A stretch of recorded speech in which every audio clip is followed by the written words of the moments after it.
All right, that should have fixed it completely. I'll give it a few goes, a little bit of movement. Can I get some hoya from everybody in the party? Hoya! Thank you. One more. Anyone? Don't leave. Thank you. Anyone? Going once, going I'm not twice. doing it in my hotel room. All right. Thank you, everybody. Thank you. I'm saluting. All right. Sounds like we're all good to go. Welcome back to Sands of Doom, Session 7. I'm very excited for us to jump back into Kirat and the strange mystery of Rumbled's kidnapping, the betrayal by some of your very own people, and the mysteriousness of what's been plaguing the various streets of Kirat, as well as the Kirati Desert, and apparently other folk in Kirat. So, going once, going twice. Recaps, anybody? For a third hero point? Going once? Going twice? Yeah, all right. Oh. All right. Go on ahead and take it, Angelique. Too fast. That's... You want to roll for it? Go ahead. No, I don't. Just saying you count too fast. Oh, I'm sorry. okay. I'm sorry. I'm powerful like that. So, where we opened last time was not with us in the bazaar as Gerter was being taken away, but with with Cora tracking Gagroy using the Pathfinder specially made.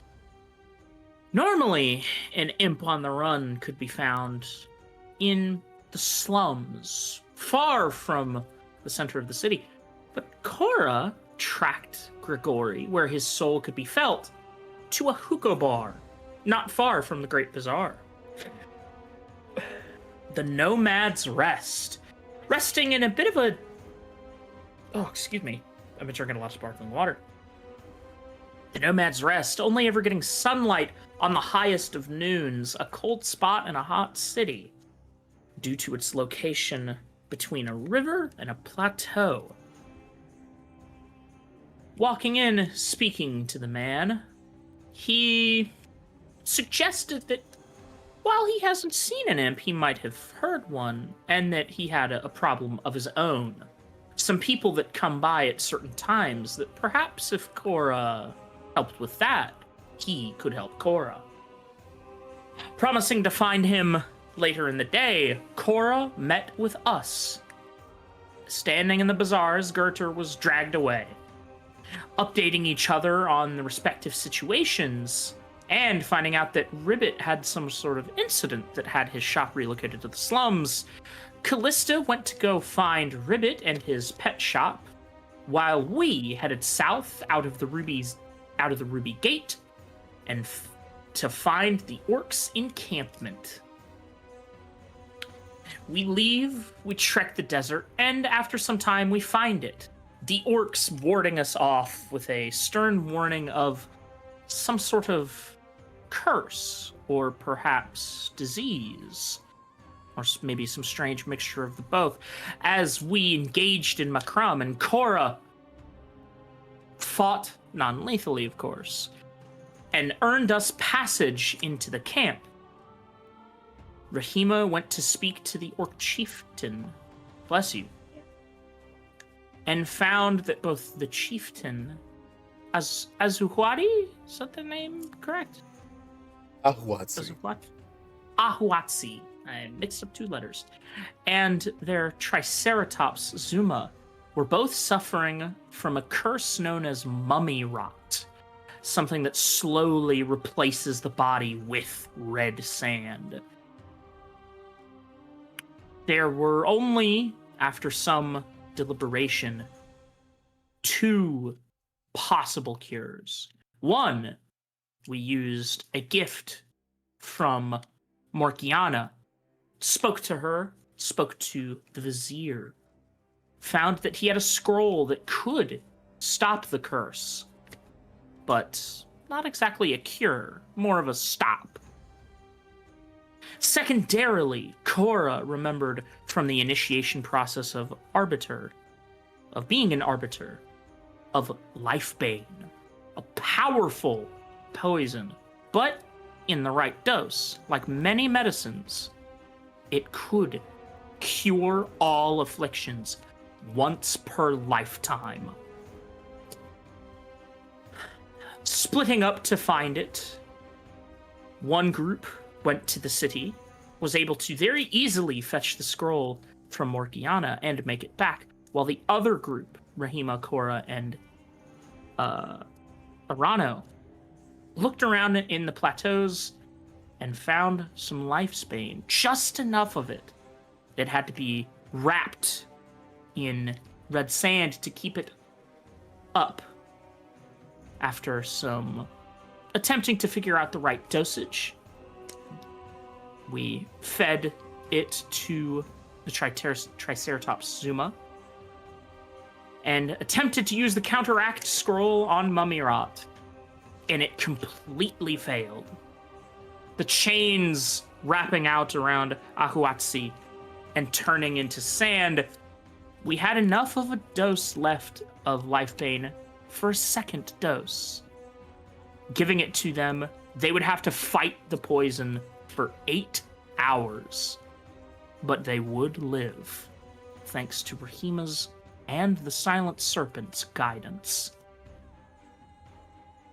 The group thanking us, and us returning to Al-Kirat with the Eye of Oro in tow, a massive amber pearl, we returned to the hookah bar, where Cora was investigating Grigori, and upon entering the back rooms, finding some very, quite rude men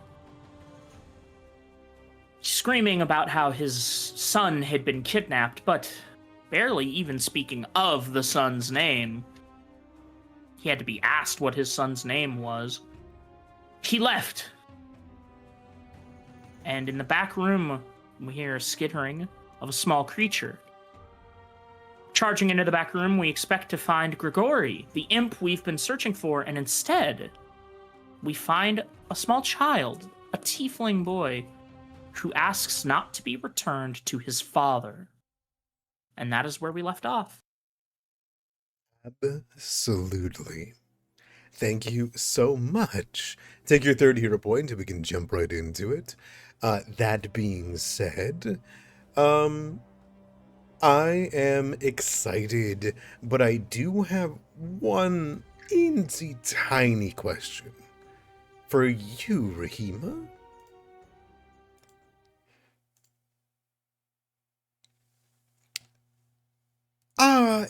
It's nothing major, but Rahima, where is the Eye of Oro now that you've returned to Al-Kirat?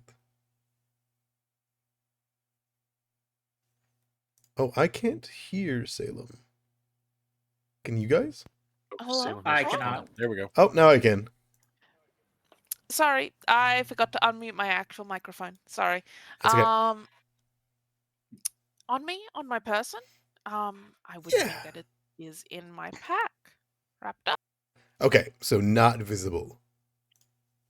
No, I wouldn't just be lugging, like, having it out unless I need. Okay. So you have I imagine like a big satchel that you keep slung over you, right? Yeah. And it's like hidden in there. Okay. Dampening the glow. I imagine a keen eye would probably see a little bit of light coming from the satchel. Yeah. Okay. Sounds good. Good to know. Good to know. No reason to ask that. I just wanted to ask it.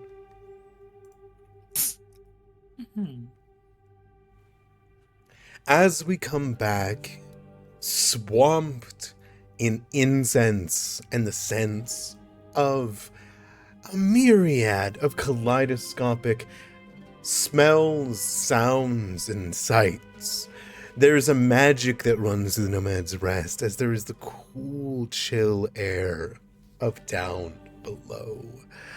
This place rests beneath the sandstone that Al-Kirat was built from, and instead lies in a perfect spot between the plateau of nobility, which, though nobility isn't an inherent by blood thing, it's the people who can afford such places, as well as a much larger structure to the right, some kind of like a cheese factory or something similar that has, in fact, shaded this place and thus has this kind of very cool sandstone even now underneath your feet.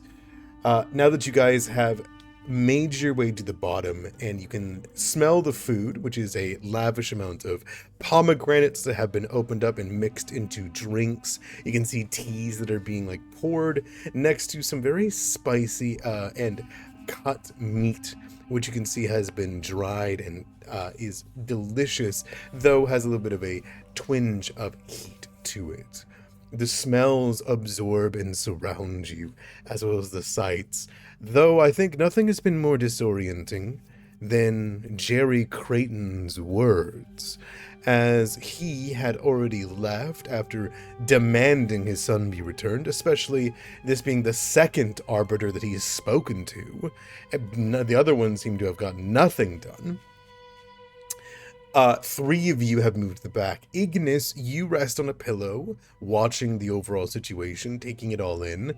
Angelique, you went to guard the door, expecting Grigori to be hidden within the back rooms, as this waiter has described that Rumbold Tomekeeper, the missing professor, reserved this back area for 3 days straight now. And thus, you pushed into the back, beyond Kairos, beyond this noble child of a merchant family that is working with a distant barbarian clans to make more weapons for Kirat, and thus rushed into the room where there was food and drink that it clearly had been nibbled on. Arano, as you move in, and Rahima, you can see that there is a little bit of a some food that has been laid out as though there is a party of people to be here, but instead you can see small snacks, some small pieces of pomegranate seeds have been taken, and the tea that's been poured. But when you turn to the room, Cora, you rush forward, clattering your plate armor against the ground.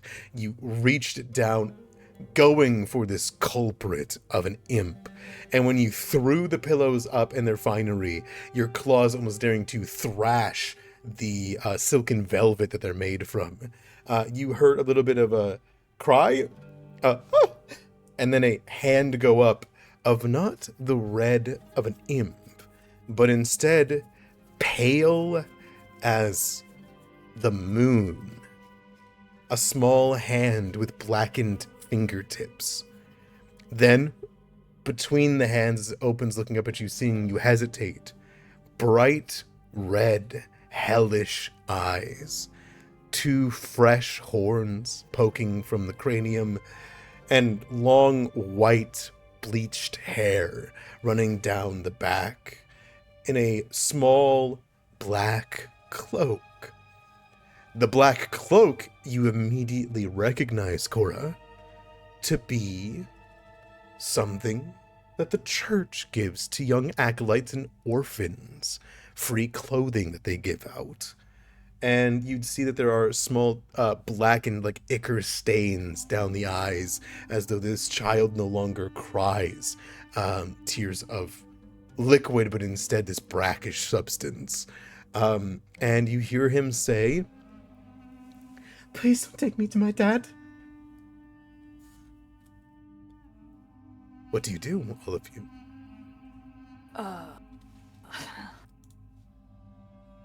Who's your dad?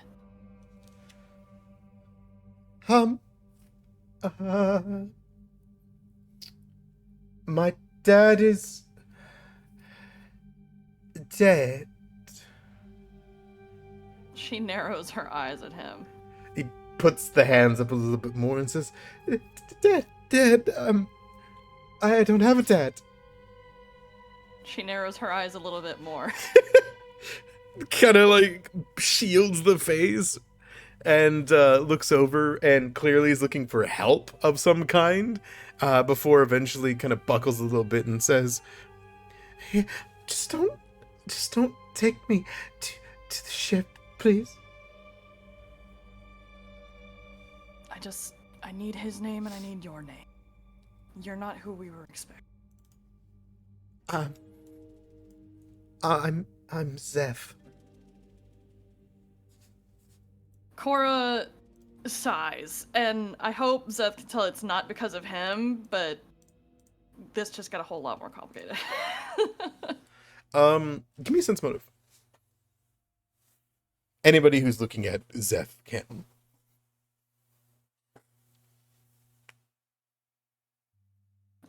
Why can I not find sense motive for some reason? It is not. There it is. Blind. Why?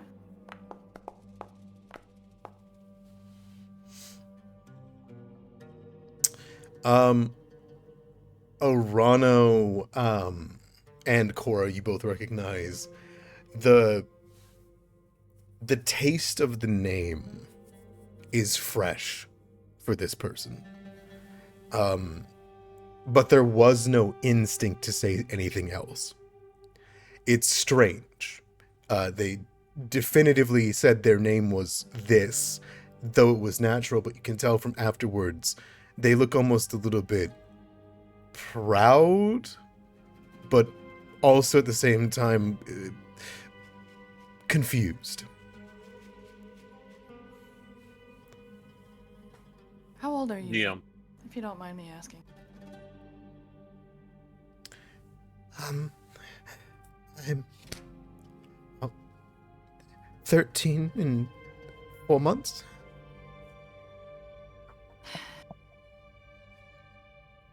Someone made you a contract, didn't they? You see their eyes go wide, and they press themselves against the wall, and they have this kind of realization. Our Cora, like, raises her hands, like, hey, not gonna hurt you, just trying to figure out what the fuck's going on. You're an arbiter, aren't you? I am. Grigori told me to stay away from you. Yeah, he would. He did something very illegal. By making a contract.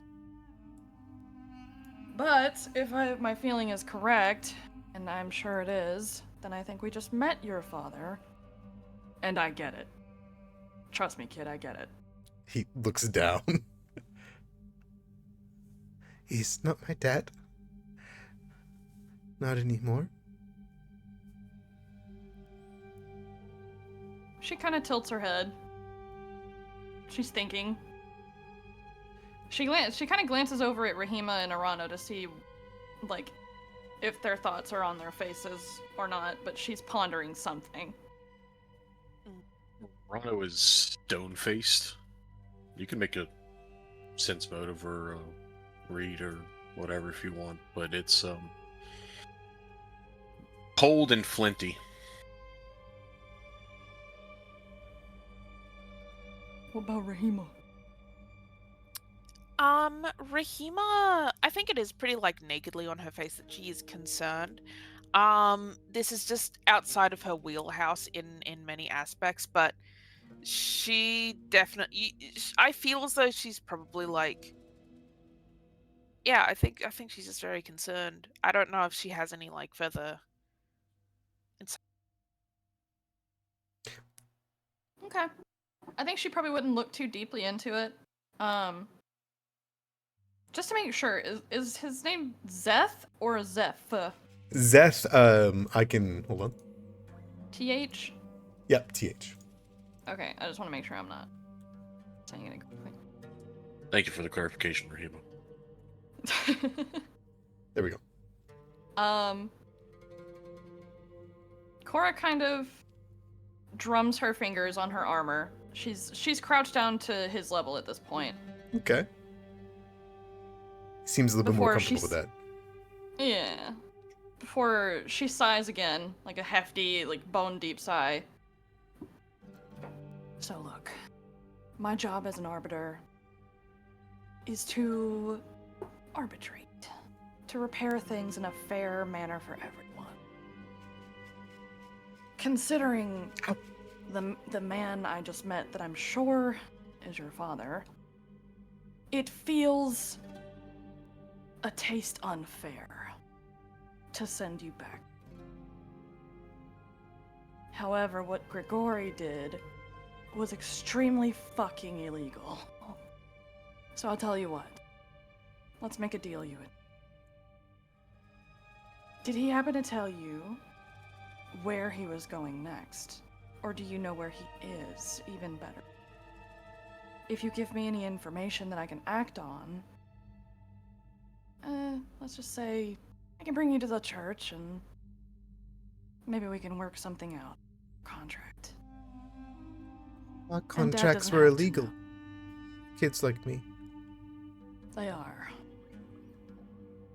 But there's nothing saying that you can't keep your shape. Not go back to Dad. And not have to sign over your eternal soul, which you really shouldn't be gambling. He looks down and says, Grigori brought up a good point. About what? Just... I don't know. Lifespan isn't that long outside of here, and I wouldn't get the chance again, and I kind of like sits there and he goes, "Ah!" You've seen him wince like twice, basically, right? And he kind of like sits there for a second before he looks up and says, "But you shouldn't be mad at Grigori. It was my choice. I asked." He knows better.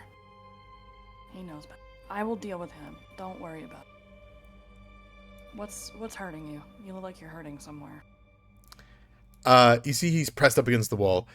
He then like immediately he like pulls his like back away from the wall, and you see, and I think you probably know this pain, and it's kind of like a realization. When he pulls away from the wall, you can see he's like reaching down to grab something behind him, and you realize his tail's been smacking the wall, or like uncomfortably shoved up against it. And he's never... Not the crit success shot.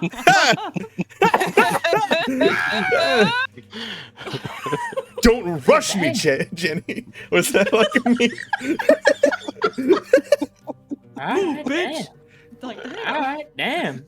And she pokes her head in and you just face in, palm in her face, shove her head back out before she can see anything. And she just, alright, damn. don't mind them. Come here. Is that a Get out dragon? from another corner. It's fine. Yes, he's a dragon. He's our doctor, Ignis. Come here. Say hi to Zeth. He kind of like pulls Zeth from the corner.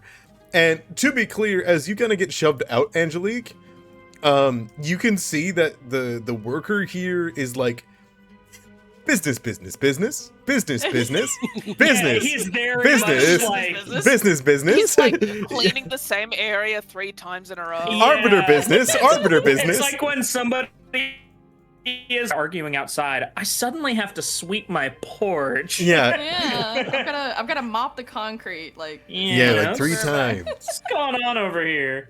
And the rest of the nomad's rest has gone quiet, except for Kairos, who keeps breaking the silence to talk to this person that he's across from. But Zeth kind of comes out and looks around and says, Did he send you then? Is he coming back? I was supposed to wait here for Grigori Rumbled.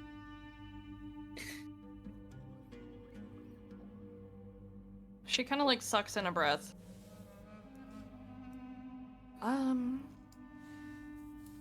Maybe. He might know I'm looking for him now, so... And Rumbolt is,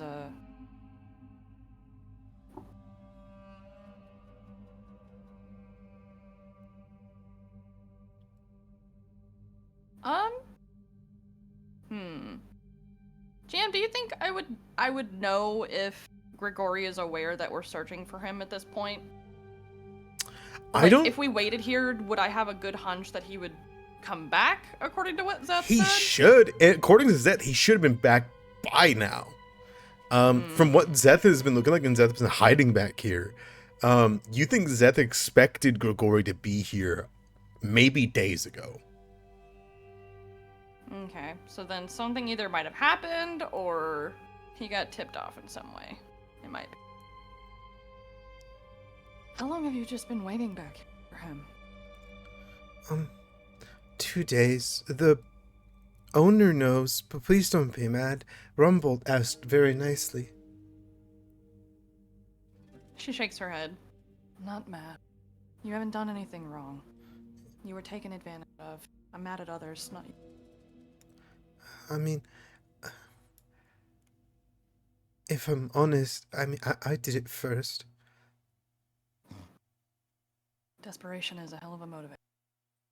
He shakes Especially his when you feel head. like you've got no other options. No, Gregor is my friend, and Rumbold is my friend, and if they're both in trouble because something's missing, then that's on me. That's why you're here, right? I'm just looking for Grigor. I wasn't expecting to find you. She's deflecting. He like looks around, like kind of confused, but also like surprised at like it's a good thing, but maybe it's not a good thing. Like a kid that doesn't know what to say, what not to say, what to keep a secret, what not a secret, right? It's very visible that that's happening. He like looks up at you, Rahima, as he starts to get his bearings. He sees the dragon. He doesn't seem concerned about the dragon whatsoever, like for anything like that. He does seem concerned about you, Rahima. And what I mean by that is his eyes are wide. He has like this like hesitation for a second, and then just kind of breaks a smile at you.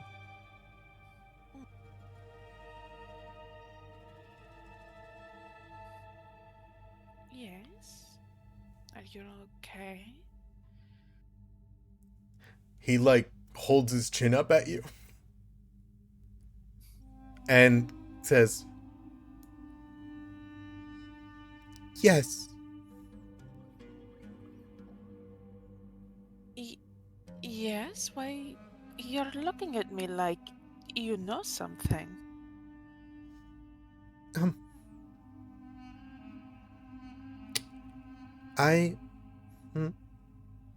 he like looks left, looks right, looks behind him, and he kind of like pauses to look up at you, and you see he with a little bit of fear in his eyes.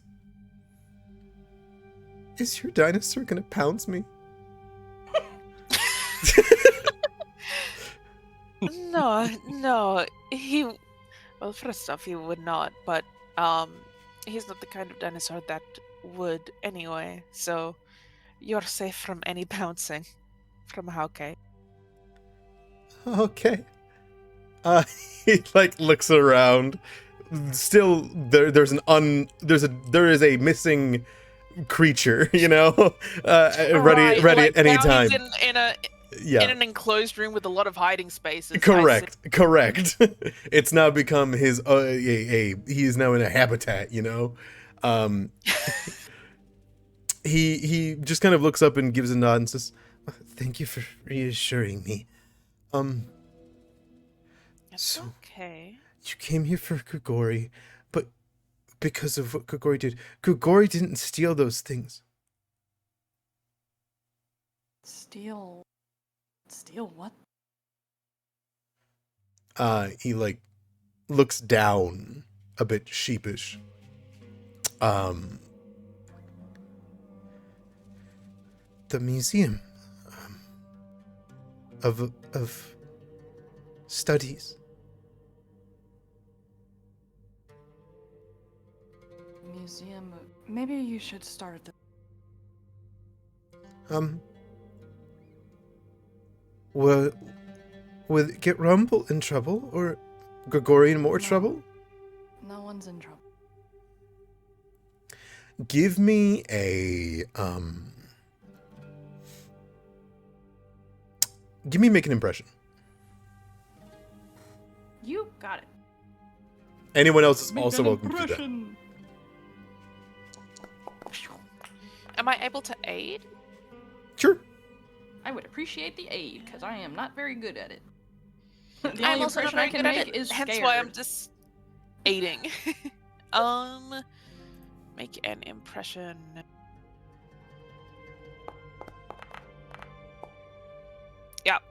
Yeah, that's a hot 8. Not 7. Okay, no critical Maybe a fails. lie. Okay, good. I was about to say if that's a critical fail, I'll try to reroll. Zeth looks up at you and says, okay, are you aware of the...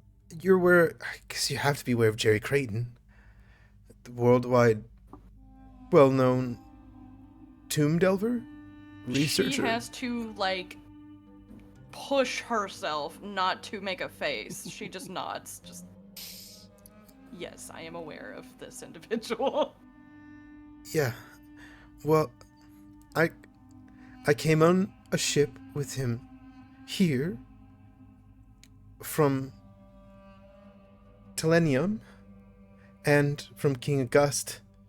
And King August was looking for a prime treasure, some relic or something to pad out the treasury, and we were supposed to come here to find something, whether here in the city or in the desert.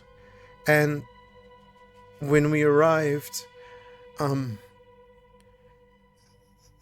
Jerry, he brought some of his trinkets, some of his things to the museum. He brought me, he brought his guards, and they went in, and I went in with them, and we saw wonderful things, and strange things, and beautiful things, and dead things, and Jerry asked Rumble to appraise things for him, and when Jerry was not looking, when Rumble was not looking, Jerry went to steal something. And Grigori, who was, I didn't know it, had made a friend, a rat, whenever we came in. And I didn't realize when he was with me, and I was holding him, that it was Grigori, and Grigori saw, because I was there with Jerry, it caught him, and then Rumble and Grigori kicked out Jerry, and Jerry was in such a huff that he ran away, and when he ran away, I saw the rat again whenever we left down to the ship, and I followed him, and he brought me to the museum again and showed me more things, and I got to meet Rumble, and he told me he was going somewhere, and I stayed with Grigori. He asked Grigori to stay with me while things were getting figured out, and that he'd be back soon, and then he didn't come back, and then Grigori showed me around the place, and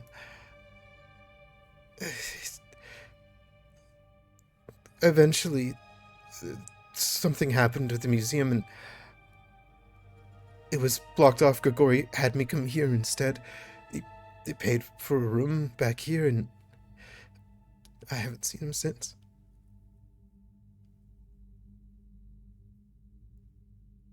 That was a lot of information to take in. Yeah, that was a lot. Nervous kid energy. I'm about to say, I Yeah. apologize above table if that was very rambly. It was intended to be so as it was a kid. Yes. It's a kid doing that, and then, and then, and then. And then. You asked him to start from the beginning. He started from the beginning, you know, like. He Did knows how to what listen. she said. Yeah. Knows how to listen. I appreciate that. Cora just kind of takes in the information, nods. Above table, there are some options that I would like to go do, but I'm not. I'm gonna get y'all's opinions first. I don't really know how to handle this. I'm gonna be for real. This is a lot. Also, something stuck out to me. Zeth is talking like, and I might have misheard. He's talking like Fuckface McGee is not his dad that he's getting away from, right? I think he's cut contact. I think that this is a Yeah. Okay. I wasn't sure if it was that. I think kind of he's pulling nuance. a, like, that's not my dad, not anymore. He's a guy I came here with now. Okay. Yeah. That's my Got it. perception on the matter. Yeah. Gotcha.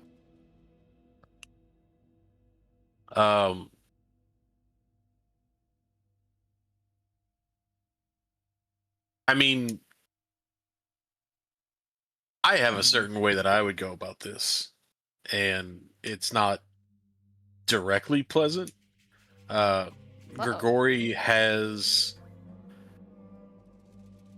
on a short list of creatures that we know that has more information about what happened with the ambush than we do. Mm-hmm. That makes him prime suspect number 1. Absolutely. And that means finding him is paramount. If this kid has information on where he went, we need to do whatever is necessary to find it out.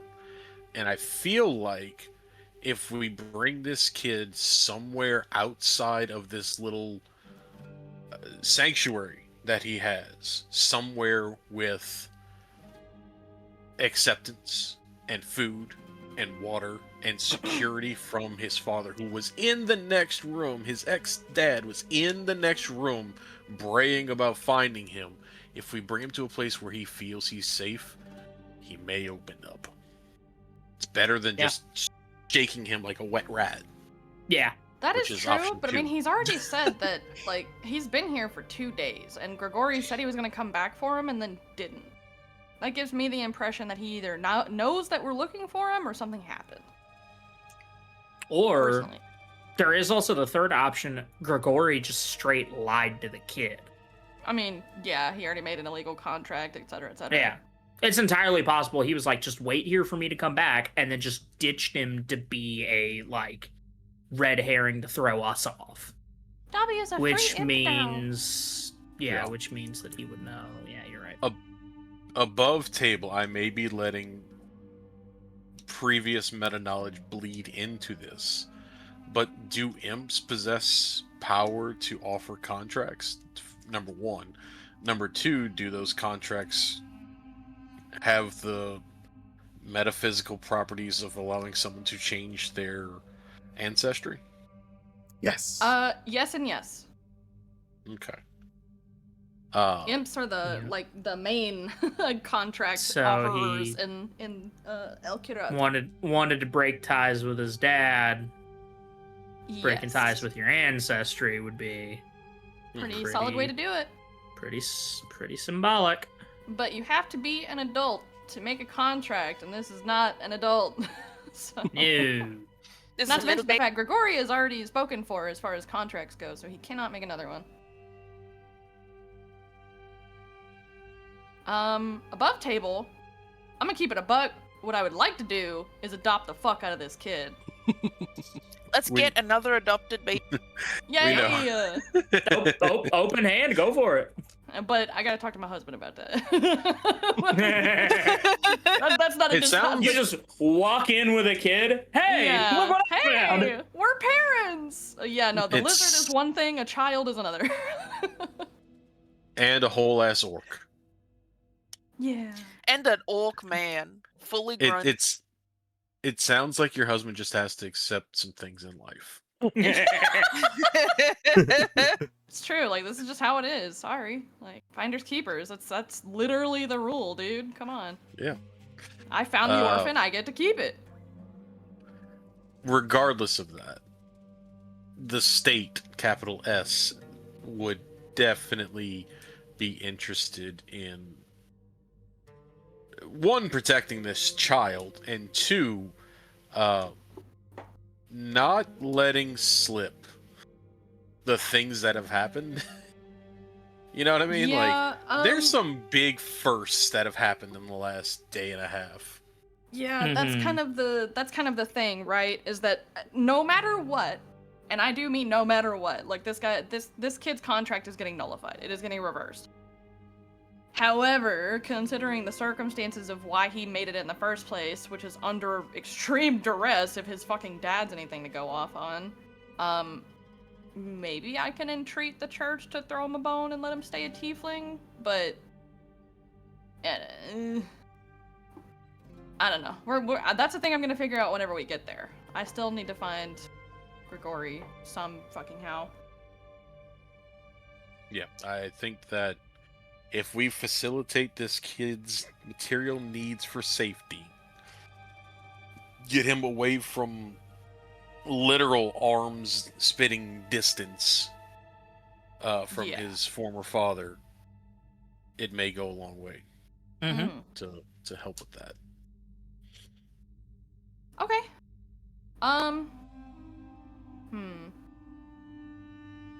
Do you guys think... Where should we bring him then? Church? Yeah, that was... The church was my place. idea, but if you guys... Church is probably the better option. Yeah. The dinosaurs will raise. The dinosaurs will raise. Yeah. I mean, you could also make the argument of bringing him to the Sultana, but if that guy is even partially correct about knowing the Sultana personally, there's a chance he could show up there. That's also true. I would suggest we speak with Zaluna. Because that is a halfway point between the things that we need, and she has resources. I think both can be done. I think in the immediate course, the church is probably the safest place just to bring him immediately. But Zaluna will probably have the most resources. I'm gonna be so for real, because the only thing the church is worried about is gonna be, you know, undoing the very illegal that has been done. Beyond that, I don't think they're gonna feel like they have a responsibility to the child. The church may also be incredibly intimidating to this kid. Intimidated? Intimidating. Oh, yeah. There is the blood fountain in the, front room when you walk in. Kids love the blood fountain. Exactly. Tiefling kids play the blood fountain all the time. This was a human who had never seen the inside of any building in Al-Kirat 3 days ago. Well, we don't really have all too many options, and I'm kind of with you on the fact of bringing him to the palace may just directly bring him in front of his dad, and I don't want to do that. Yeah. I see little reason for his dad to show up at the church. His dad has already dealt with 2 arbiters who didn't give a fuck. He wouldn't... Yeah. He doesn't seem like he'd do it a 3rd time. I say the church. Let's do that. Alrighty. Cora's still just kind of crouched down in front of Zeth. She's considering, and then she looks at him. If your old parent saw you now, do you think he would recognize? There's a moment where there's this realization from this kid, and that my own parent, wouldn't recognize me. And then you just see a little toothy, fanged smile. No. He'd see a devil spawn. You could probably see a smile in her eyes at that. Well, then that works out in our... So here's what I'd like to do, Zeth. First and foremost, I would like to bring you to the Church of Asmodeus to get your soul. We need to reverse at least that part of the... I'm gonna be honest, I would like to entreat them to let you stay as a tiefling. I don't know if they will agree with my judgment. However, and she kind of if he's getting upset at this, she kind of puts her hands up. No. However, I can't there is nothing that they can do to force you to go back to that. I can at least guarantee that much. They won't let me stay here if I'm not me, as I am now. I might be able to help with that, but I have to talk to them first. Will you come with me to the church at least? It'll be safe. I can't imagine he will show up there. At least. And if he does, we can protect. You see Zeth shake his head as in, yeah. And then he says, tonight's the only worry. I mean, Jerry Creighton's bold, but not bold enough to attack this place. I mean, he has to leave by midnight. Yes.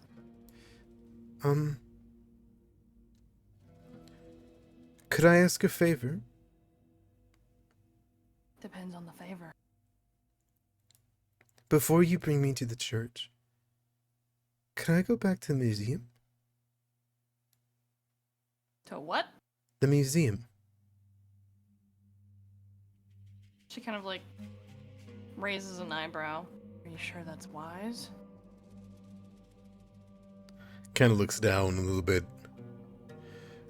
I figure if there's a chance I won't be able to go back, I wanted to see it again. In case Rumbolt's there, I wanted to thank him. And Grigori for trying. But I just want to make sure they're okay.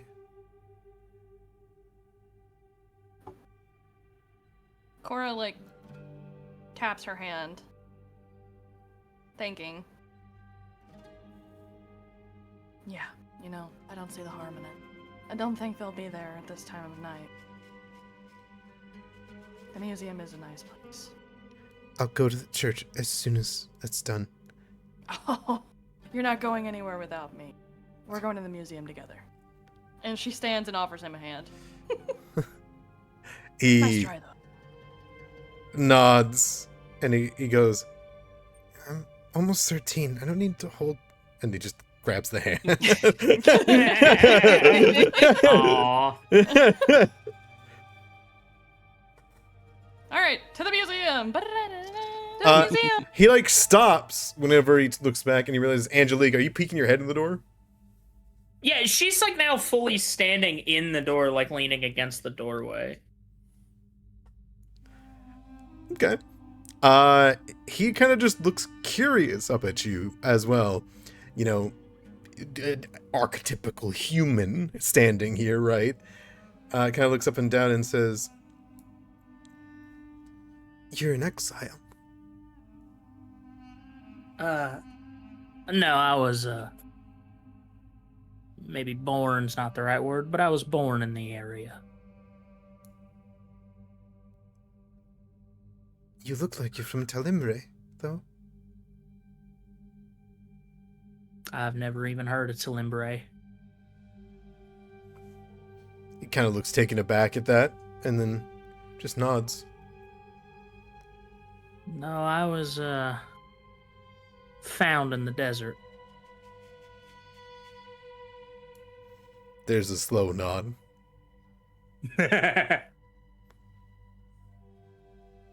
Some of my friends. Kind of just like looks away a little bit. Talimbre. I've lost some friends to the desert.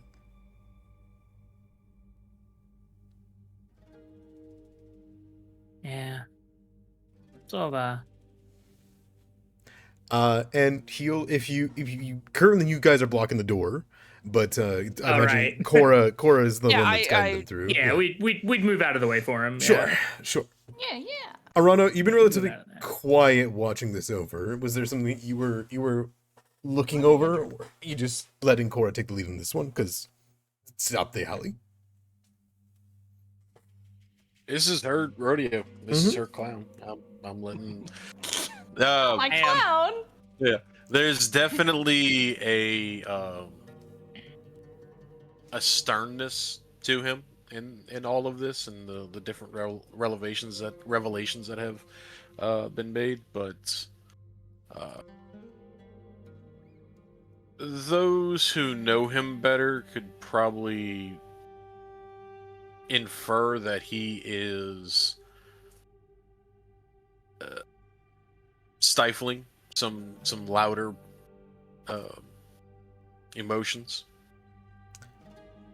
In a almost private moment, when Zeth is trailing behind Cora, Cora, your arm's kind of going through the curtain, right? There's this moment where you get the feeling that Zeth kind of takes a moment before he takes in a breath and will go into the rest of the Nomad's Rest, as he's been in here for 2 days, right? In that moment, he looks up at you, Arano, and his eyes kind of glaze over you. I'm not sure if you're looking down at him or if you're looking at the room. Both.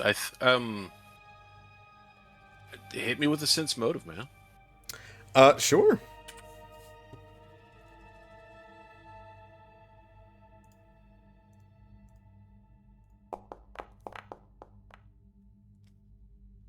How's a fat 6? I don't think that this kid kind of grasps the enormity of him walking through a curtained off room with no windows where no one else can find you. Mm-hmm. I think he doesn't understand that Arano has the exact feeling of being a young teen with no more family and has to be coaxed out of a curtained off room with no windows where no one can find you. Arano, as you look down, kind of gazing with the room, but enough of your peripheral, your trained eyes to be on what you need to see of Zeth. Maybe you notice it, maybe you don't. But what you do see is a young boy look up at this powerful, intimidating tiefling that represents some facet of the world to him. And he sees something. He stares for a second longer than you would expect a boy to. And then you'd see him reach up and touch one of his horns. And you would see a small smile before he would continue through the curtain.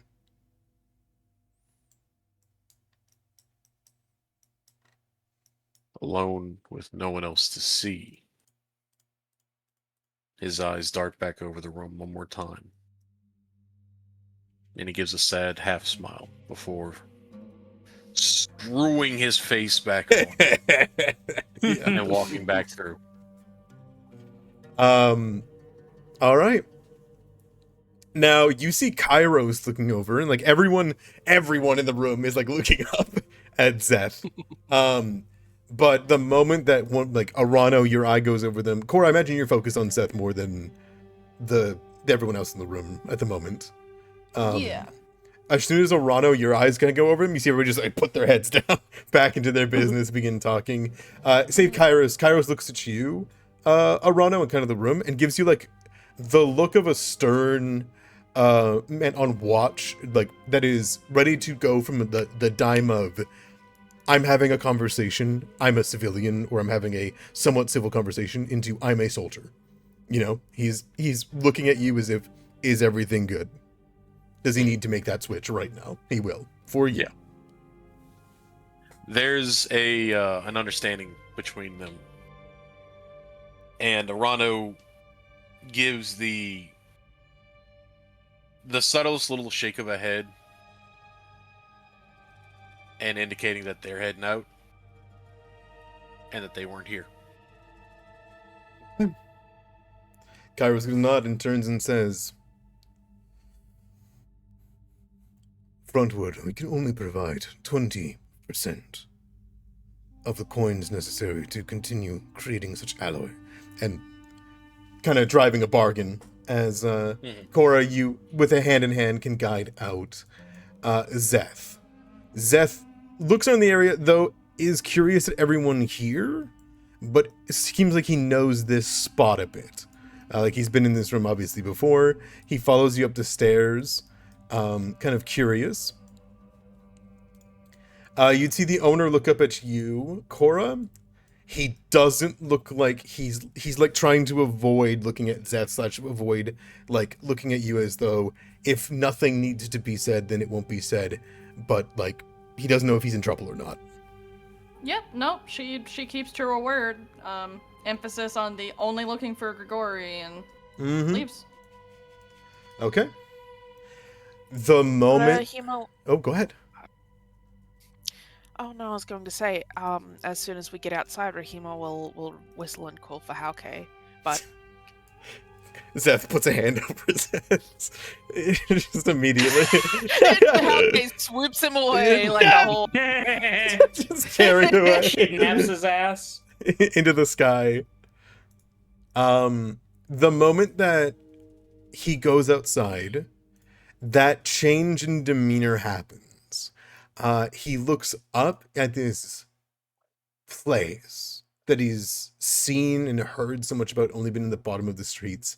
But it might occur to you that he has never been a tiefling since and outside before. And when he looks out and sees the people that are dancing in the street, when he sees the silken linen that goes over it, you can see he looks up towards the sky, and he has an emotion that maybe some of you have felt before. Probably you, Cora, you recognize it. When he looks down towards his palms and he looks down towards his body, and you get the realization that he is not feeling the heat that all mortals do when they come to this place. And he looks up and around and begins to look at every small facet, every painting on the wall, every mural, every small star that's put into the walls, the eyes of progress, and he begins to walk with you. She kind of like chuckles at what she recognizes to be the realization and shrugs a shoulder. You get used to it. He nods, and as you guys walk together, he's looking down the streets, down like the various alleyways, and you can see he's expecting to have to like move or dodge. He's not used to being in the open, but you watch his tieflings turn towards you all and do not even bat an eye towards the tiefling child that is with you. And you can see step after step and street after street, he becomes more and more willing to be upright and standing beside you, and you see a tail begin to swish between the black robes. I'm so proud. And he walks alongside you guys. Where are you heading? Choich. To the church. Well, to the museum, I thought. Didn't he want to go to the museum Oh yeah, first? the museum. You wanted to go to the museum. You're right. You've been duped, kid. No! No! Fooled all along. Taking your ass to church. We're taking your ass to church. Sunday. It's Sunday. Like you said. Ow, fuck. He looks up at you two and like everyone else in the party, and he says this openly to you guys. Is it true about the dogs? The dogs. She kind of cringes a little, but nods. Yeah, unfortunately, they don't really like dogs too much. Oh, that's okay. It was just a rumor that I wasn't sure was made up. Yeah. They may bark at you, so don't let it startle you. No, I'm not afraid of dogs. Kind of like looks around. Is there water? Of course. Are you thirsty? He looks up at you and nods. She would share her water with him. She has a water skin on her. Okay. He like takes it. And when he does so, he kind of has this moment of goes to take it. Now, I imagine your water skin has settled a bit, right? It's like, we would say, like, room temperature. Probably, yeah. Um, Might be a little cooler since it's nighttime, but yeah. yeah. You would see Zeth wince whenever he takes a drink, and he cold, and he like holds onto the side of his face, and he like holds it up to you and says, "Thanks." What's your guys' names? My name is Cora. There's like a flash of realization for a second, and then like doesn't want to be rude, and then like looks towards everybody else. I'm Rahima, and this is Hauke. Hi. He waves at Hauke. Hauke squawks. He flinches.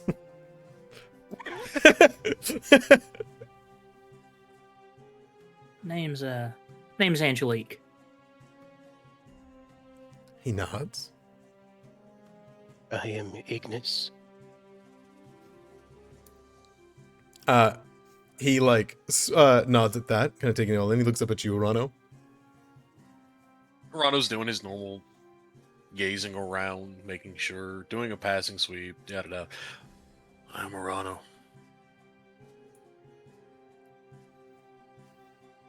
Okay. Hey, are you? Are you Rumbold's Cora? Yes, I am Rumbold's Cora. He didn't say you were an arbiter. He tends to leave that part out. He wasn't really a big fan of the...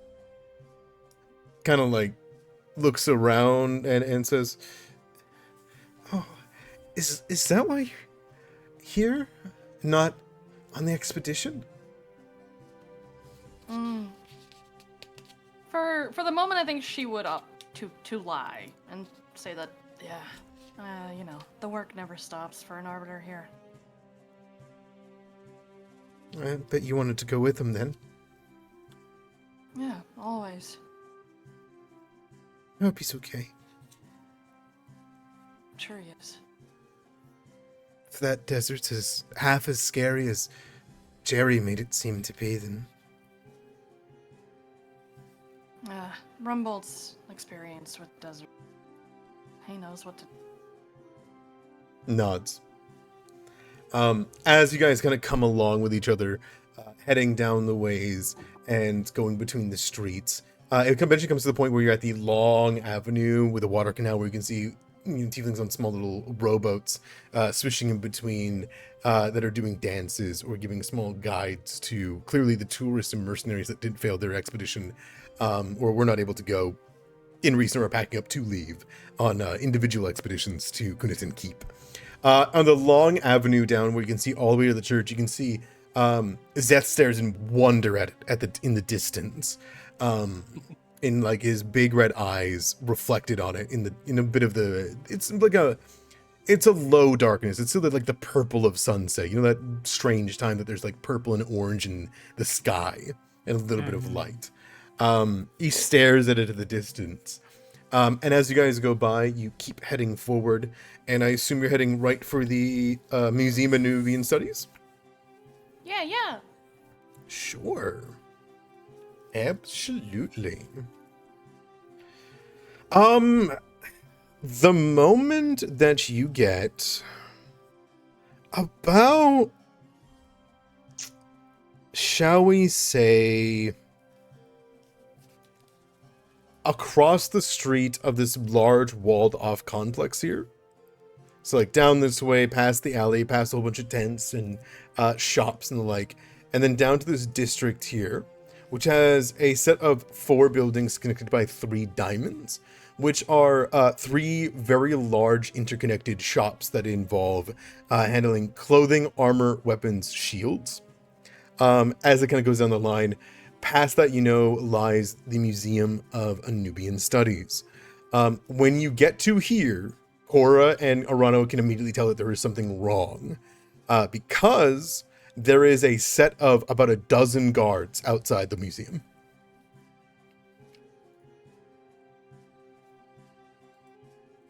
Good heavens. We're just not accepting coincidence here, right? This is too on the nose. Yeah, that's a little overkill. Is this where everybody is now? I was wondering where the fuck all the guards were. I think at this point, coincidences are out the window. It's all portents and bad luck from here on out, I feel.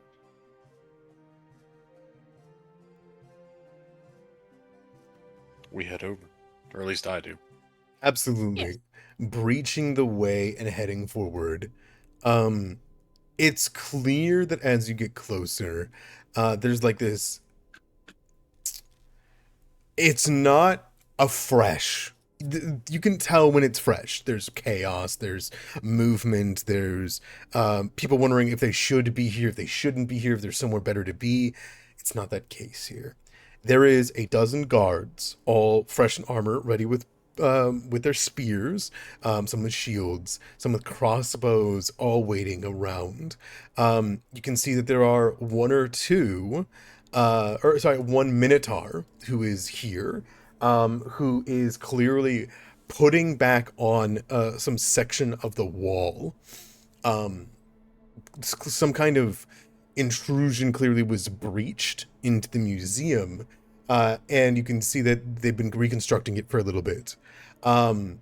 When you begin to head closer, you can see that the guards like look up towards you guys approaching, and Arano, you can see the one kind of looks up and says, "Garakaze, oh, Arbiter." What's going on here? It's a little late for a gathering. No doubt. It is not, a gathering, should we say it is a taking. There was a breach, a break-in and entering. Someone stole a large grouping of items. This front entrance here, it's some kind of ruse, we believe. As you can see, the walls, it kind of gestures up towards, you can see like these strange golden cylinders and spinning pieces like glass domes, and strange like a Nubian accoutrement that have been put onto it, to denote the museum as it is of Nubian studies. He like gestures towards and says, "This is a fake break-in here. They did a small explosion or lockpicking to draw attention or something similar. But the real problem is off the wall." He like gestures a thumb towards the thin alleyway to the side.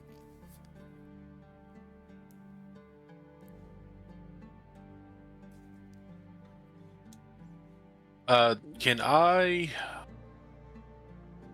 mean, like, does all of this track at face value?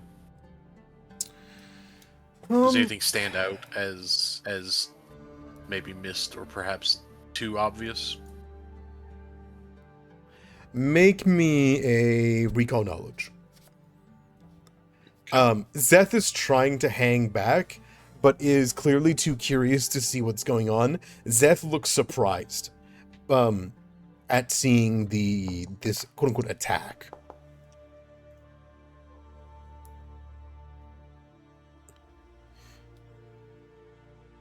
Arano, it's a strange method. Clearly very strange.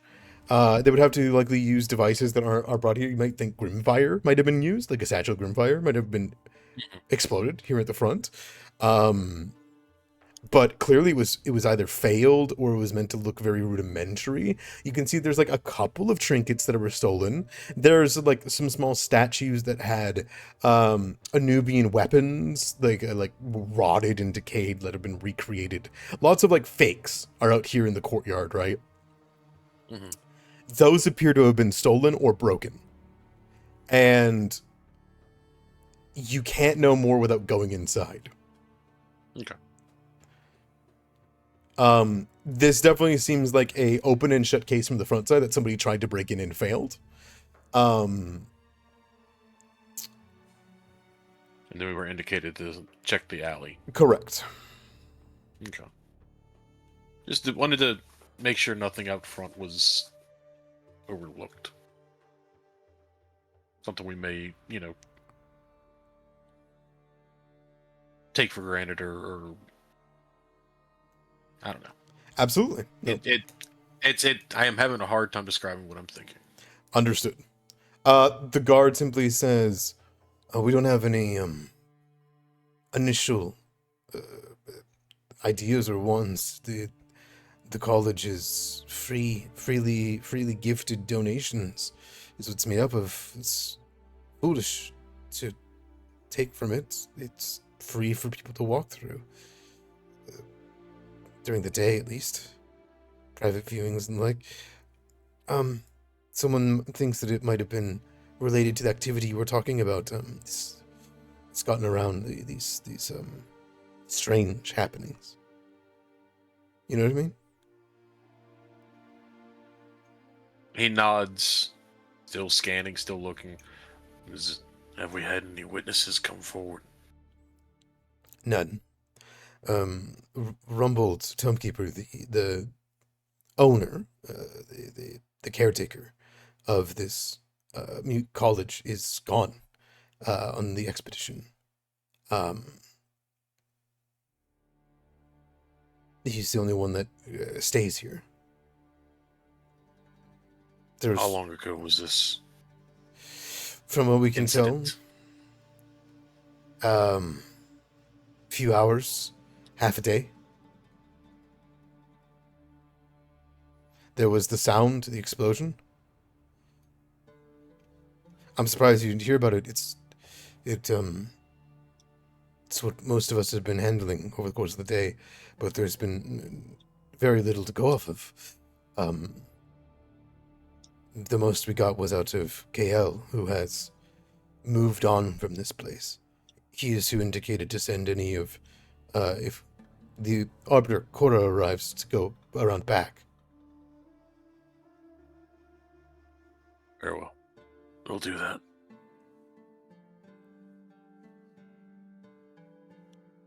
And we will head around the side. Okay. Bringing Zeth and heading forward. Yeah. Awesome. Not let him out of our sight. As you guys kind of duck between the alleyway, it's maybe 10 feet wide. It's not huge. But whenever you guys kind of slide between these two great walls, you can see murals of like scratched in little like charcoal from kids who clearly saw something in the museum that they really enjoyed. So you can see small little glowing motifs in all black of Ka. You can see the skulls of a hyena-like faces.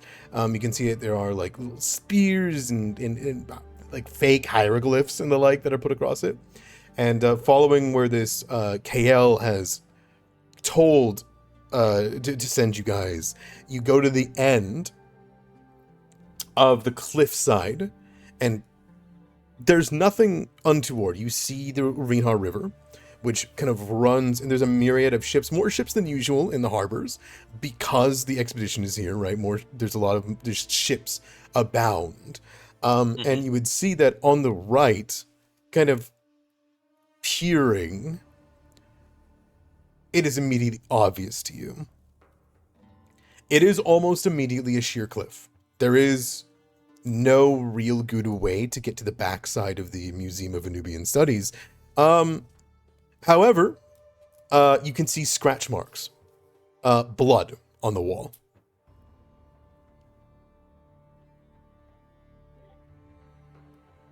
On the wall of the museum or the cliff face? On the wall of the museum. As well as the cliff face, the blood is on the museum wall.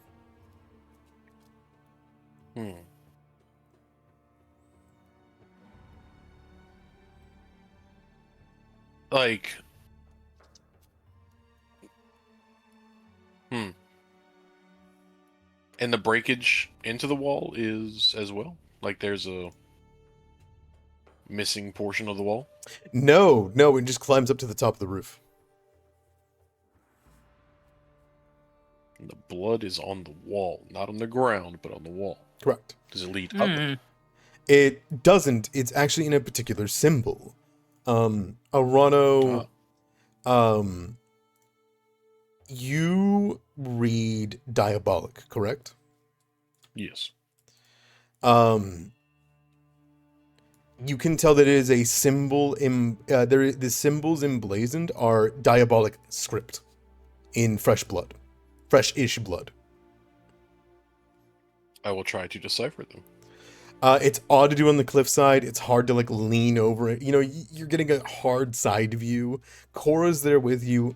Any of you guys can, however, make a good seek to try to decipher it. The symbols.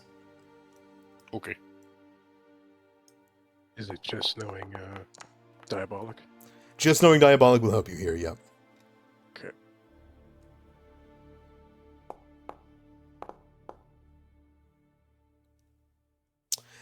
Ignis, it's the intent put into the wall. This is the fresh blood of self-sacrifice. A very particular ritual done by those that are bound to hell. You would recognize two things. One, this blood was left there intentionally more recently than lots of the scratch marks, and has been carved in blood via a blade to get the grooves of it in, if that makes sense. Then smeared with blood in order to leave a symbol.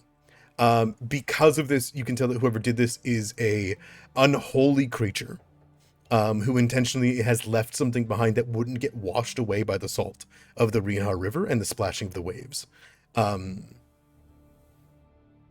It also is meant to stand out, of course. You would recognize that it reads, boarding ship at sundown. If you're not there, will go myself. They took the chest. You read that aloud and say, it appears to be scratched in with a blade, with blood to make it stand out and be permanent. But it looks like a self-sacrificing type of unholy creature did this.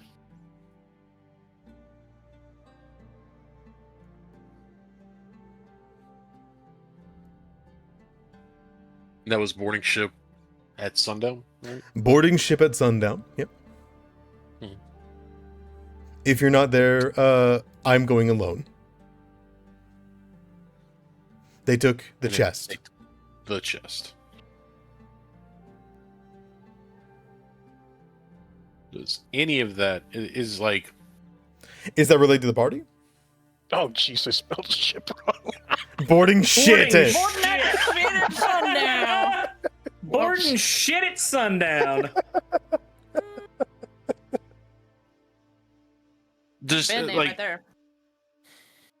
I know, of course, using plain language like that, there's not like the chest. There's not like the Monopoly community chest that we all know about, right? I don't think you would immediately know what that is. What this was meant there. However, Cora, can you see the writing? Yeah, I was gonna ask if Cora would know. That is the symbol of your husband. This is clearly a message from your husband. Oh. God. That motherfucker! He left without me! Took the chest. Would I know what the chest is? What does he mean by that? Roll me recall knowledge. Okay. Get rolled. We're all sitting here putting our Sherlock Holmes caps on. These two are passing love notes back and forth. I'm sorry! I had to AFK and get a snag. Cora, there's a lot of chests in the Museum of Nubian Studies, right? However, many of them are not essentially what's given to the church, the museum often are things that can't sell, right? The people are interested in auctions that didn't work. I think you would recall that there is a when someone would say the chest, you'd have to go like the chest, the chest, the chest, and I think one of them would come to mind to you. There was a sealed chest in the Museum of Nubian Studies that was unable to be read or opened by Rumbalt even post-deal. Nobody really knows what's in it. Nobody really knows why it's there, only that it is some relic from the Anubians. I think you would see the dread plainly on Cora's face. Because if they took it, then they have a reason to take it.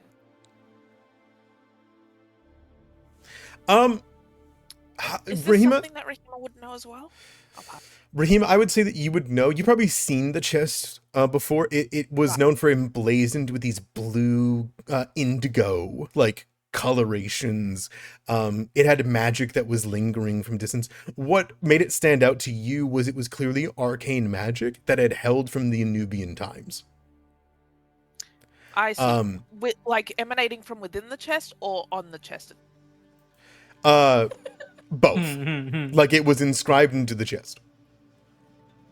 But that being said, I will say this: you have Hauke, and I would assume that Hauke has circled the roof. Yes. Hauke would relay to you, probably like crying out, that there is an opening in the museum. The domed glass roof has a carved out circle in it, and the remnants of a baton. Okay, just got back from flying around the roof. There's a circle on the glass dome. Someone's left a baton there as well. Dang, the Captain Zeta Jones this. He did. I was literally thinking that. They hit us with the entrapment.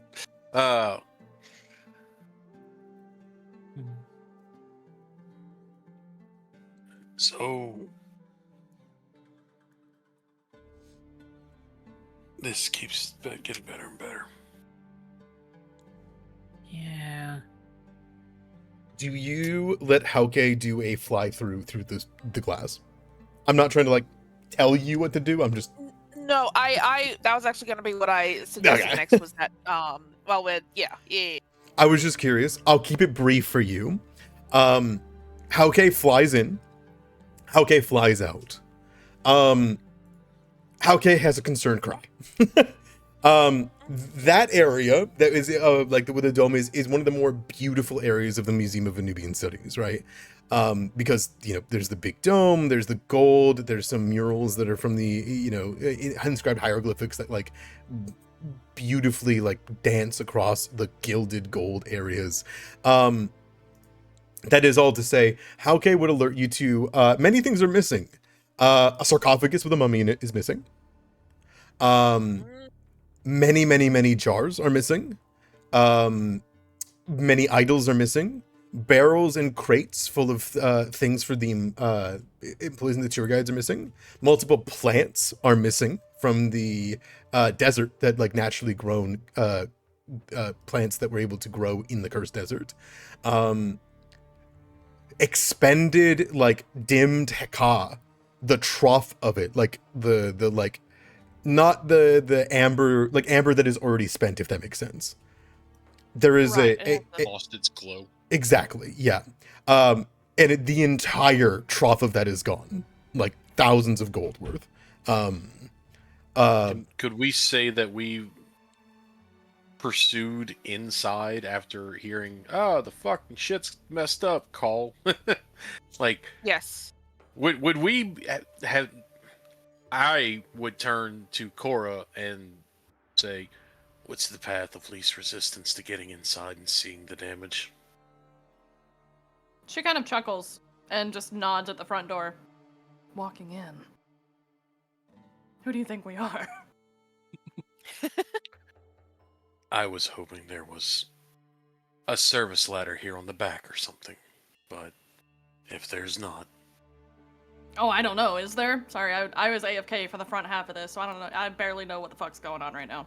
Or Grigori broods on the top of the museum off the side, sometimes, but beyond that, no, it's not meant to be accessible from the like cliff, sheer cliff going down like 40 feet, 50 feet. There is no There are service level. cliffs at the museum?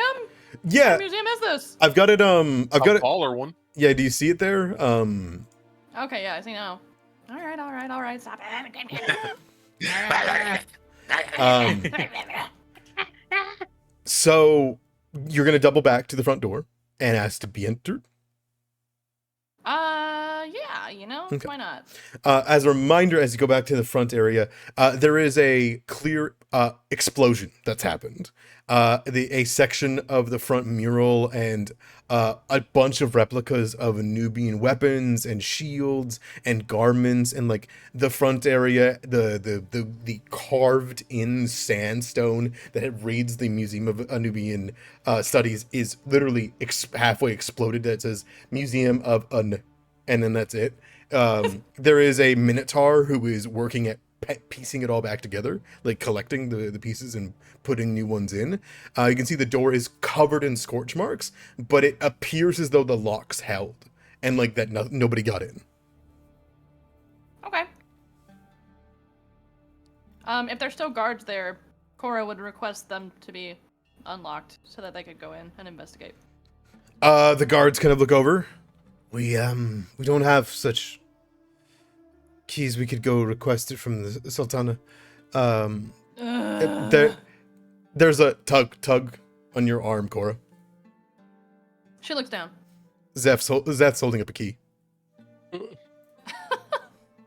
She smiles out of it, nods, takes the key, and nods towards the door. May we? At the guards. The guards all, of course, Arbiter. Like, go ahead. Yeah, asking is a pleasantry, but you know, I'm nothing if not pleasant. All right. Uh, So yeah, we're gonna traipse on over and Manners maketh the man. exactly. Okay. You open the door, and in the first room, the gallery of like that has all these like immediate things. You can see that there's small little magical thaumaturgies to show little bits and baubles. You see little golds and gilds. You see old Nubian coins that have barely been kind of like cleaned up. In this main entryway hallway, mostly everything looks fine. Another layer of everything is okay. You kind of push past that across a glass case that holds on to the skull of an Nubian, the like hyena head. You push into the second set of doorways using the key, and immediately you see the damage.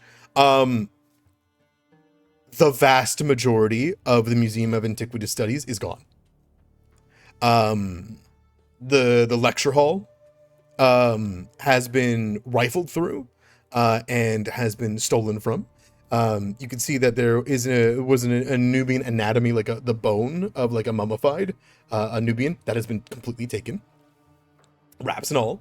You can see that in the right side into the main room where there is the grand a Nubian presentation, the one with the glass dome roof. There is a small crack in the ground below where you can see light streaming in from the open hole in the glass. As it seems as though a very heavily armored figure may or may not have jumped into there at one point and landed on the ground and left a crack. As you look around, however, in here, you can see that almost everything has either been rifled through and deemed worth an amount to steal. What is clear to you more than anything is the only things they did not steal was anything that would not fit through the big glass hole they made in the dome ceiling. As I said, the troughs full of the expended heka, like the dimmed heka that no longer has its luster, no longer has its power, that clearly it seems to be able to present her its glow. Sarcophagus where a fully preserved Nubian body was in is gone. Like the Nubian itself is also gone. There is relics, iconography, everything's gone. The whole place has been pilfered through. Well, I'm sure there's needless to say Cora's fucking pissed. Well, goddamn.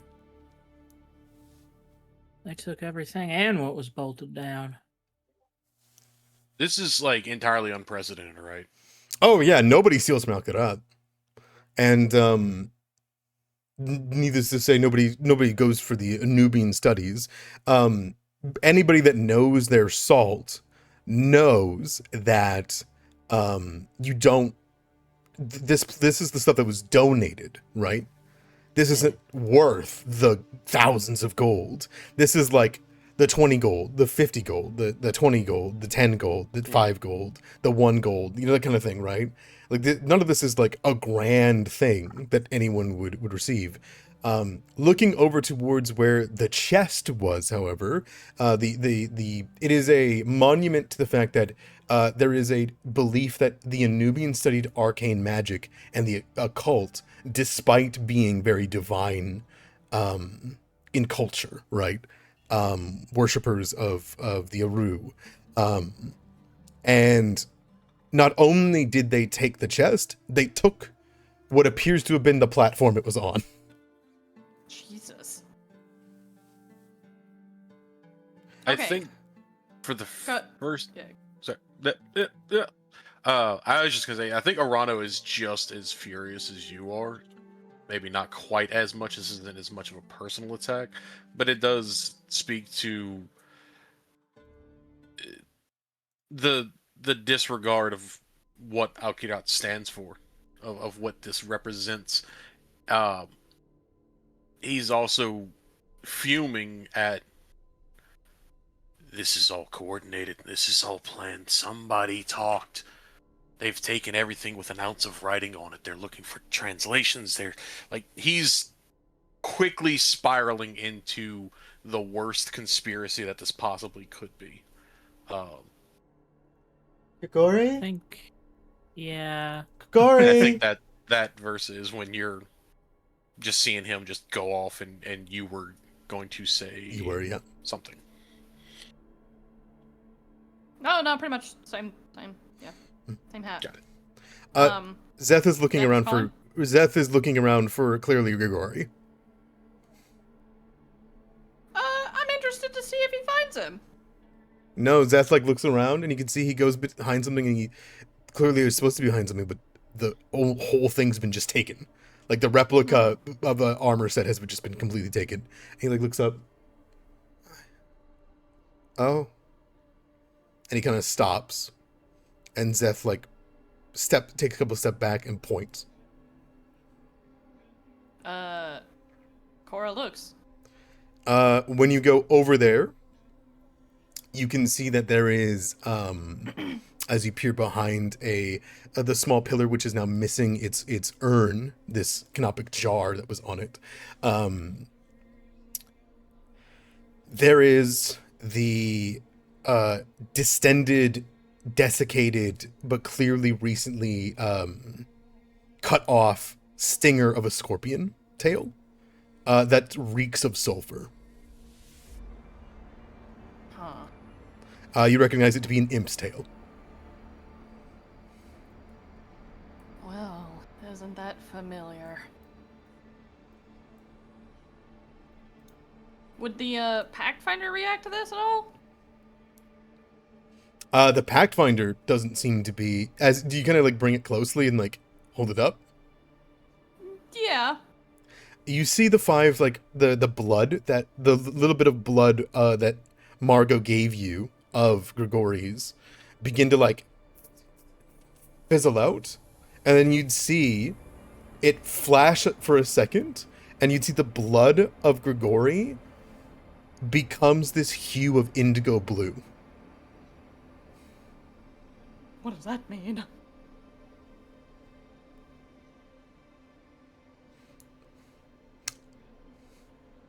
Inquiring minds want to know. Do you wish to push it further? Sure. I don't know what the indigo means. That's fine. No, You it's not fine. you can roll me a recall knowledge, or you can just go for it. Recall knowledge.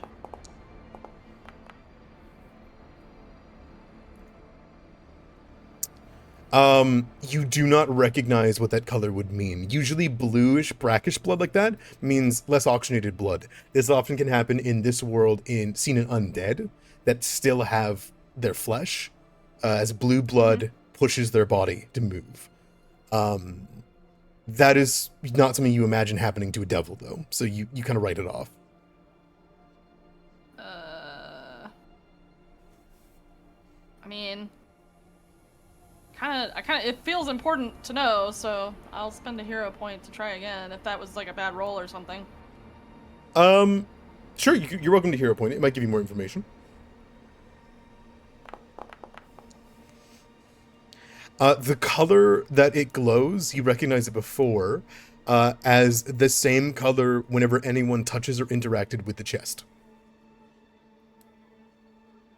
Oh. The blood in the Pathfinder is doing this? Yeah. Grigori's blood in the Pathfinder. What does that mean?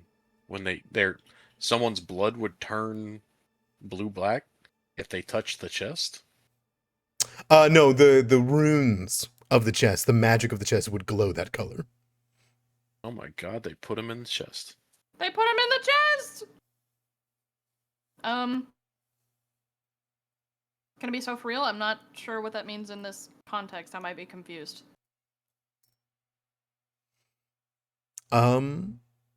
It just simply seems to be the response the Pathfinder is giving you.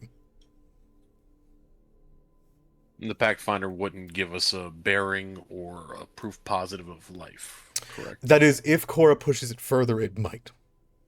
Especially if given more blood. Sure.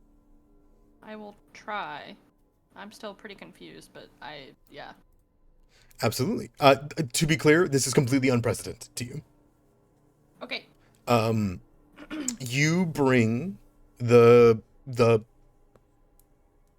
scorpion tail, I imagine, and just kind of drip some of the blood on it. Yeah. More of it hits onto the top of the Pathfinder. It flares with the red glow of hell. As it does so, it attempts to once again seek where the last place that Grigori's soul had influence. This morning, it was the Nomad's Rest. When it flares here, the entire Pathfinder lights on blue flame in your hands. And it is a cold fire that threatens to burn your skin. She does not let go. Okay. It begins to burn and singe and move, and as you hold on to it, you begin to feel it like shift and change. Anybody that's staring at it can give me a recall knowledge themselves. I will do that.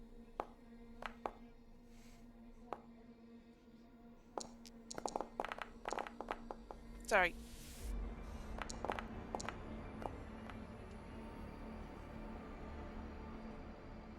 Does Cora get one too? Yes, if Cora wishes to. Oh, sorry, I thought it was for me. Dude, I am lost in the sauce right now. You're good.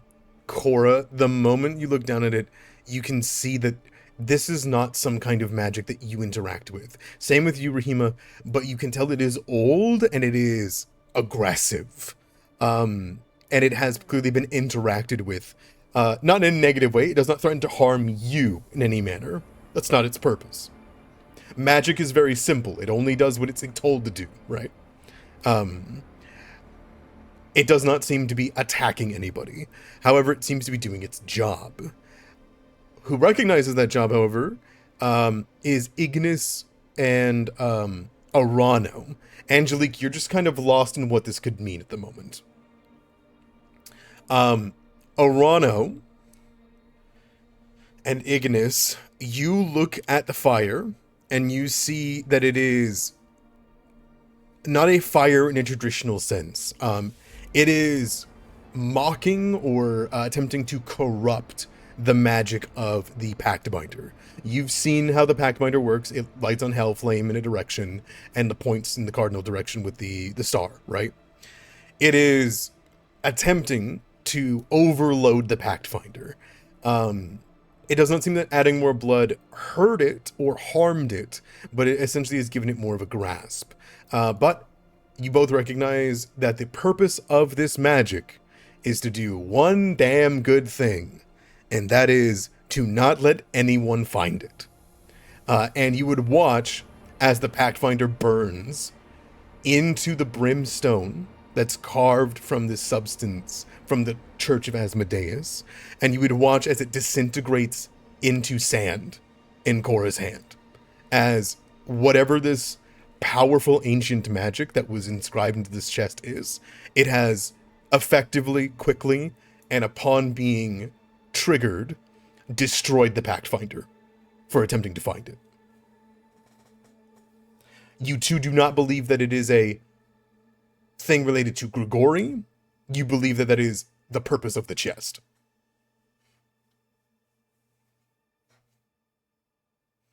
And yeah, Cora, in your hands, it would just leaving a little bit of flame kind of licking into your fingertips, but not harming you. Great. Margot's gonna be pissed.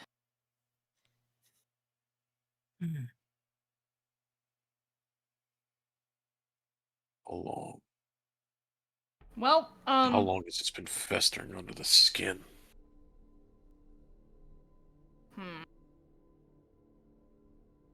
I assume it is past sundown. There is still the purple orange in the sky. It is sundown at this moment. It is becoming sundown. It sounds like we need to find this ship. Could I, if I could, interject real quick? About when did we, leave for the orcs? About a few hours ago, half day ago, right? Yes, that about. Uh-huh. Hey, Zeth. She'll like walk over to Zeth and like crouch down to get face level with him. He looks up at you, but kind of pulls a little bit behind Cora, hoping he's not in trouble, considering the situation. She'll hold her hands out. You're not in trouble. I just want to ask you a question. You were there in that Nomad's Rest for about 2 days, you said? He nods. Did your daddy ever leave, say, about 6 to 10 hours ago? He nods. What'd you say your daddy's ship was? It's a coiled line, it's called. It's in the harbor. I could point it out for you. I know how to get on it. I've snuck off it many times. She looks up at Cora and Arano. Sounds pretty solid to me. That would be a mighty good help, thank you. He nods. Thank you, Zeth. She'll reach out and shake his hand. If hold out her hand to shake his. He takes it. He's got hot hands. Just gives you 1, 2. She'll stand back up, adjust her glasses. Well, I'd say we know what ship we're looking for, who we're looking for, and why. Do we? Is that the ship that Verse, I'm so sorry. Who left this message for you? KO. KO. Damn it. Is that the ship that KO would be going to? You seem to know more than we do. Above table? I'm gonna be so for real? Not sure. I imagine it has to be, considering Zeth described... I forgot what's his nuts. Like, the people his dad was associating with were the ones who were stealing, right? Am I recalling correctly? Jerry Creighton, world class. vault hunter, dweller, and aficionado, as Zeth put it, was wonderful at doing such things. World class, one would say, at stealing things. So, yeah. Well, like, whenever he was recalling the museum, that's who he was talking about. Okay. Then I imagine that is the ship that he means. This is just process of elimination in my head here, but... I think you're pretty confident that KL's very, very, very purposeful in movements and the like, and likely has, through his own investigation over the course of the day and a half since you've alerted him, he probably hasn't slept, has learned this similar thing and has identified which ship this has been taken to. You don't know if he knows who Jerry Creighton is. You don't know if he knows anything about Zeth. You imagine he just knows that he has found the ship that the stuff has been taken to. And thinks Sounds it's good. involved with Rumble. Yep. That's good enough for me. I think, especially now that we have Zeth to help us point it out, that we should skedaddle skedoodle with the kit and caboodle. Sure. Let's do it. Together, simple enough. You guys can go back out. The guards kind of look around, but I assume you don't have time to go over that, considering sundown is beyond what is happening at the moment. Mm-hmm. All right. And simple enough, Zeth can bring you out to the side of the alleyway and then look around the harbor and clearly looks confused, but then eventually points. And you can see he points at the very end, all the way to the right of Rianhar River, and you can see a ship that is heading on its way in outside of anchor. It is clearly just kind of like bobbing, floating in the Rianhar River. It is what appears to be, from the distance, a normal fishing vessel. Mooring. Well, we got a boat to catch. Is it mooring or is it anchored? Mooring.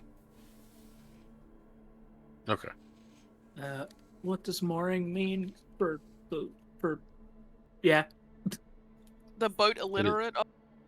Yeah. It is lashed. It is at dock. Okay.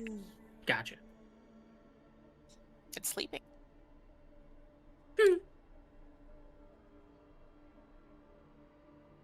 Let's get to it. Absolutely. Should we take Zeth back to the church? I don't think we would have time to do that and then come back. Shit, you're right. Okay. How do you guys want to plan to get out there? They seem to be having like a mooring right here, because there's a little dip, as you can see, like with where these rowboats are and the like. Rowboats?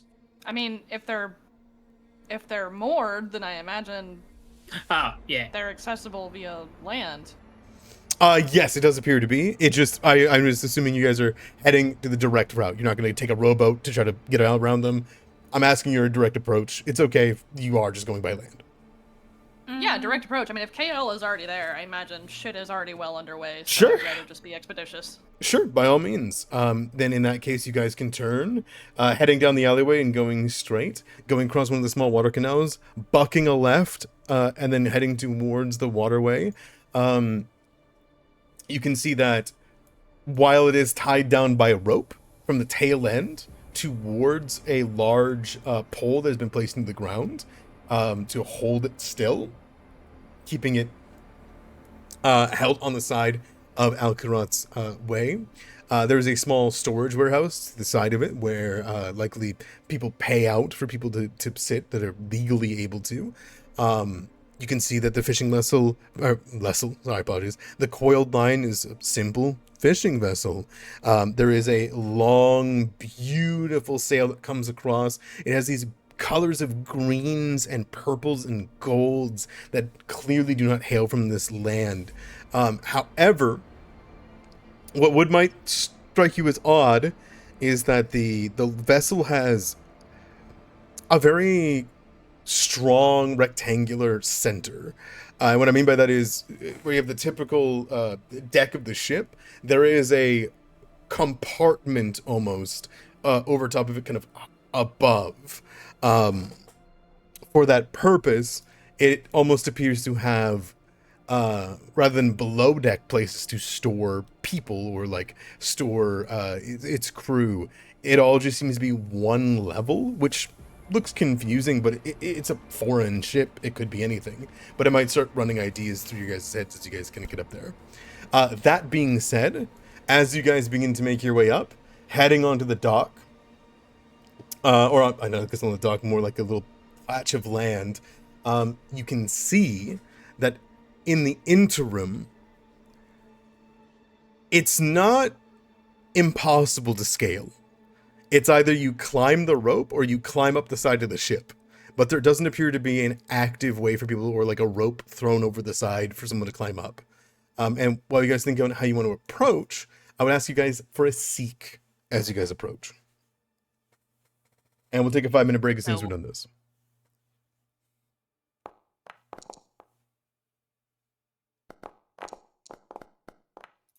Role play. How can I make one as well? Okay, absolutely can help. One more time, Morano. Nothing. I was making a joke to him about it. Okay, no worries. If my seek was under a natural 10, I would use a hero point. What if it was a natural 1? I would definitely use, because that's under a 10. Mm-hmm.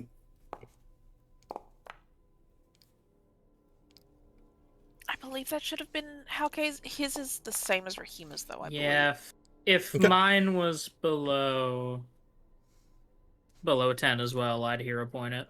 Yeah, go ahead. Give me a reroll, Angelique. Okay. Cool. What we have here is a calm, normal fishing vessel from a foreign land. Maybe it's just passing its way through, down the Reinhard to the next, down the rivers, passing deeper still into the country lands past the beastlands. However, with Zeth's aid, you know better. Rahima, with your own eyes, that is all that you see. Cora, you can see it is disguised well. That is all you see.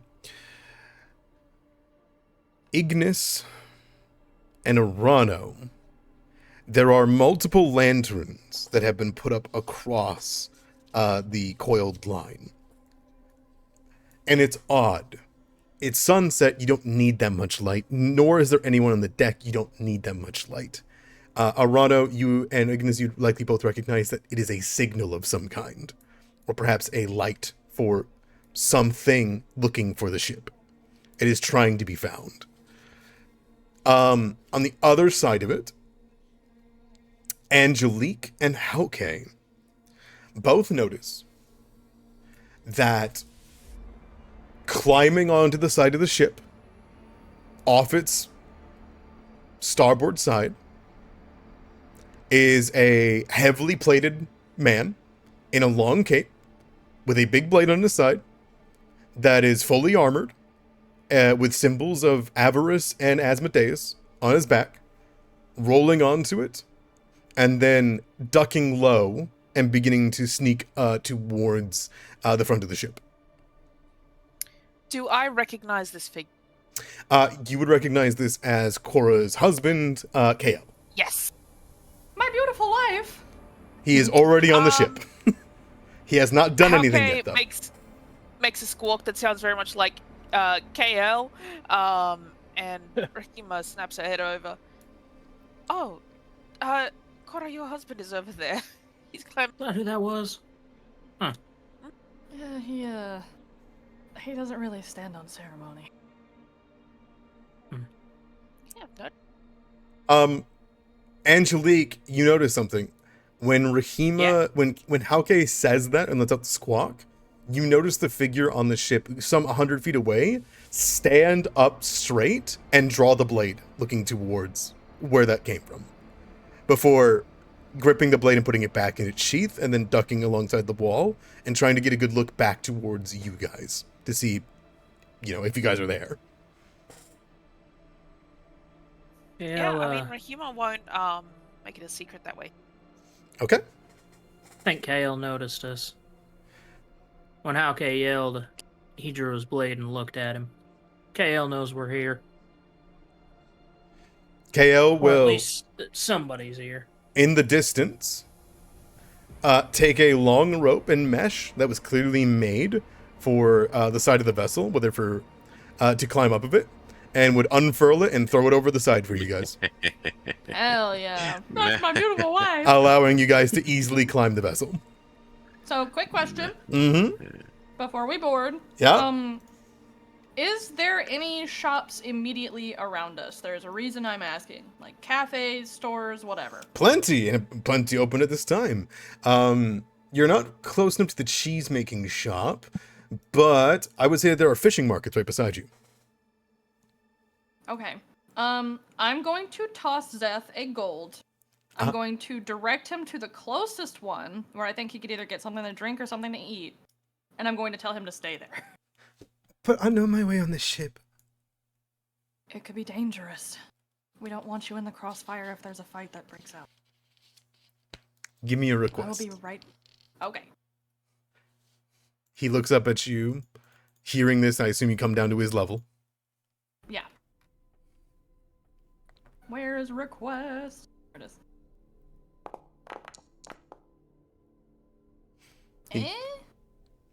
He gives you a nod. He already didn't want to.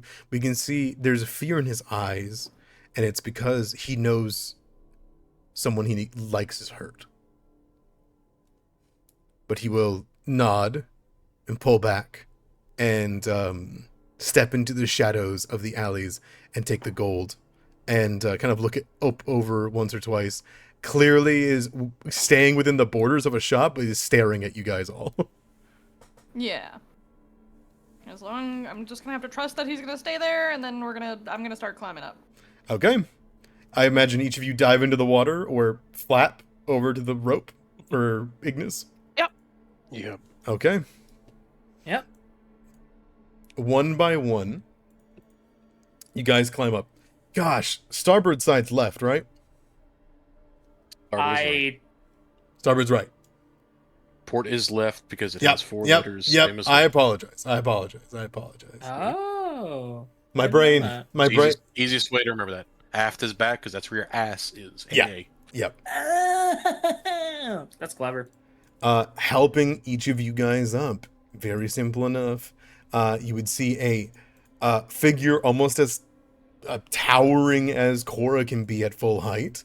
As one by one, each of you are guided to the very top, and you would see in full plate armor, as opposed to Cora, completely sealed away within the armor, is a hulking figure with a single golden light peering from underneath the visor. The blade at this point is being drawn once he helps the last of you up, which I imagine is Cora, who he will aid up to the side, hold close to the chest, and then will give you the tiniest of like a bonk with the forehead, of like a, like trying to keep quiet, but also like a hello. Yeah. And with that, and you guys hopping up onto there, and with a new ally because you've gotten here quick enough, with KL joining you in this adventure. We'll come back in 15. That's my beautiful wife. Oh, this is. Uh-huh. This must have been breedable. I'm so glad to be. I remembered. I'm so glad to be seeing your male wife. My male wife. Your plate male wife. Yeah. All right. Well, Amazing. Sorry. I was just gonna take a quick 5 minutes if that's okay. Kind of get our bearings, and then I Yeah, will I be remember- back. Need a I beverage. remember this. All right, and we return and back over to the coiled line where a new, powerful, mysterious arbiter awaits. As we move over to this point, however, I do wish to ask, we're gonna roll over into exploration mode. If everyone would like to dedicate exploration actions on what your character is doing, I would really appreciate it. As my forge crashes, alright. As KL is going to go into defend.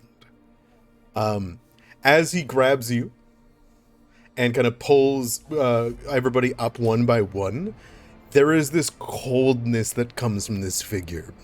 They stare down at each of you, regarding each of you. You feel as though when this creature takes each of you up, pulls you onto the boat, and you feel the grip of their, the claws of their Hell Knight armor. This arbiter entombed within this, much as Cora is. Angelique, you in particular, watch as they pull you up to the very top, set you down, and hold on to you for a little bit longer than you would expect before moving on to the next person.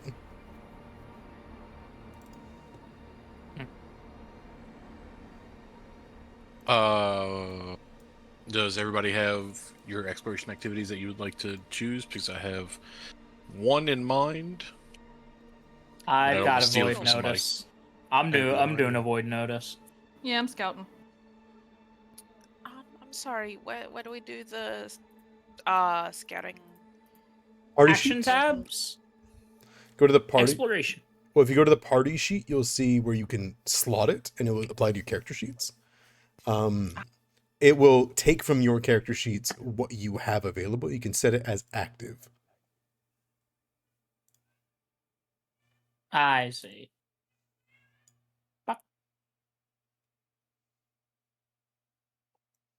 Ignis, I'm going to do search unless you're going to do that. Can you explain that again? What is it? Go to the party sheet. Yeah, I Go see to it. exploration tab. Click on the plus beside yourself. It will bring up a Okay, whole yeah. bunch of your actions. I don't know it. That's okay. An easy one to do is search, which is you're keeping an eye out for things. Like you're rolling seek to see the area. Okay, I'll do that then. Sure. Then I will do track. Awesome. Can you please... Do I drag click? You Nope. click active. Oh, It's already right. it's already on you. It looks. All right. Cool. Okay. Could I get a survival from you, Orano? And then a seek from both Ignis and Rahima. Survival. Would Howkite count here, or should I just leave? You can roll with Hauke, too. Angelique, I'll also need a stealth check from you. Sneak, right? Yeah. Okay.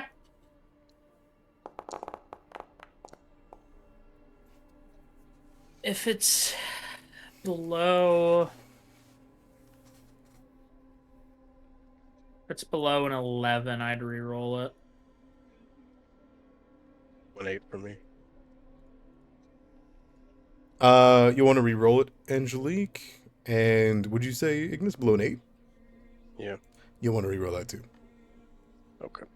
So for this one, because I know the module gets a little bit finicky, do I re-roll using a hero point, or do I just manually... Re-roll using a hero point. Okay. There we go. Does that work? It does. You click on the private roll, Oh, and I you can see. still do it. Yep. Okay. I misunderstood and actually rolled it from my character sheet. Do you want me to re-roll? Nope, that's fine. Okay. Something helps you here, Arano, because the tracks are very clear to you. They're very fresh. You should be able to see them on the map. There is just straight up water up here. Mhm. You believe this is likely from barrels or chests that were like waterlogged and then dragged across the ground. From what you can tell, Arano, there is well over the tracks of half a dozen people. However, in recency, you'd imagine within the last 30 minutes to an hour, you can only see the tracks of maybe 2 people. There was a lot of people on this boat. Suddenly, there is no people on this boat.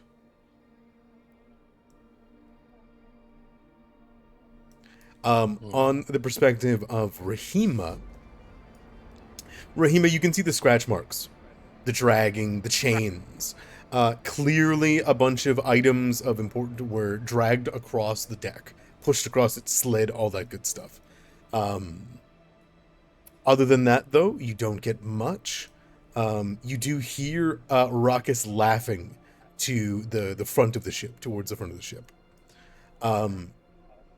And for Angelique, you hear a familiar sound. You hear the shout and then the laugh of someone enjoying a card game. Gambling. Huh. Huh. Ha. Okay. Mm-hmm. AL just begins to walk across the deck. Yeah, she's trying to sneak aside, but she's definitely tilting ahead and listening.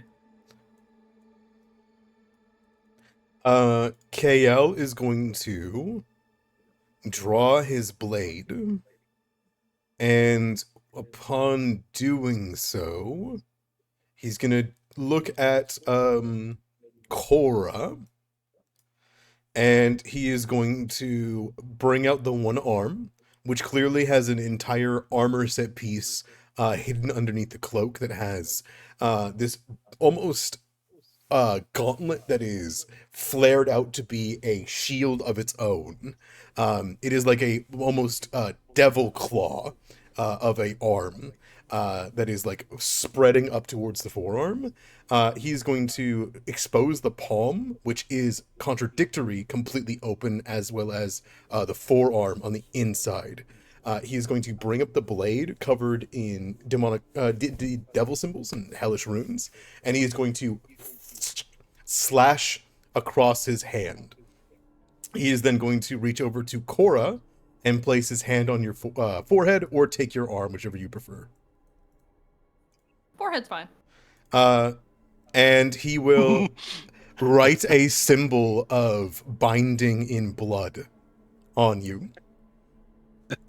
And cast Spirit Link. He's a lick. As you hear, So much. you hear under within the armor, in diabolic. Once he's done that, he will then again cast with a second, like waiting another turn. He'll then immediately cast runic weapon as he brings the blood down his blade and it begins to glow with infernal runes. Yippee! And then he will begin to march towards the entryway. He doesn't have words for what's happening. I'm gonna draw my weapon and follow. Yeah, I think. This may come as a surprise to all of you. Yeah, Angelique Right, draw my started to reach for a knife, and then reached for her gun. You hear, that's why you're the boss, I guess. 7th hand in a row, huh? When you deal with a Kraton, you just can hear like a conversation happening behind the door. KO's magic begins to wane ever so slightly, as there's not much time on Runic Weapon. He seems to be willing and waiting. Oh, he's waiting? Well, then why is he in front? But no. As in, Wait, what? Wait. As in, Oh my god. he was allowing Angelique to get into position to shoot. Oh, well, I didn't know that. That's okay. Do you both want to burst in together? Oh, wait. No. As Angelique, you push in front, he would simply bring his giant arm across, slam the door, breaking it inward, and Cora, if you want to follow up right behind him, you're more than welcome to. Was gonna do No, my I mean, if spell, he was should I do lining it up later? Angelique to shoot, I would rather she do that. Oh yeah, Angelique pops in with the gun, pointing it at all of them, and where is he? You smell the smoke and cigars. You smell the weed within here, and you see that there's a card game going on, and you see Jerry like go ho ho ho ho ho. Oh, now that's a lot. Tell me, is this something the Sultana put you up to? We're a simple fishing vessel. Your take from the museum. Below deck, I assume? Roll initiative. Yes, did I get my spell off or no? What'd you cast? I apologize. I was doing it before we got the door busted open, but I think it didn't pick up on my mic. No, I don't think it did. What were you casting? I was going to grab Arano's arm and cast Shielded Arm. Oh, perfect. That is how you spell his name? Damn. I was very wrong. Can I, use intimidation? Absolutely. Yay! I guess it doesn't matter because I have scout, but, you know. We had talked it over, Okay. just me and Idomara, that it would work with you having a dual wield or a two-handed weapon. Correct. Okay. And visually, it just looks like both your arms get covered in dragon scale. Hell yeah. Nerd. Yeah, I'm gonna roll. I'm gonna roll intimidation as well. I'll accept that. Oh yeah, yeah. That was supposed to be with 10 paces. Damn. So it's a 24 for me. I keep forgetting about that. Wait, 10 paces works for. Oh, it's just any initiative, not just initiative perception. Correct. Fucked up. All right.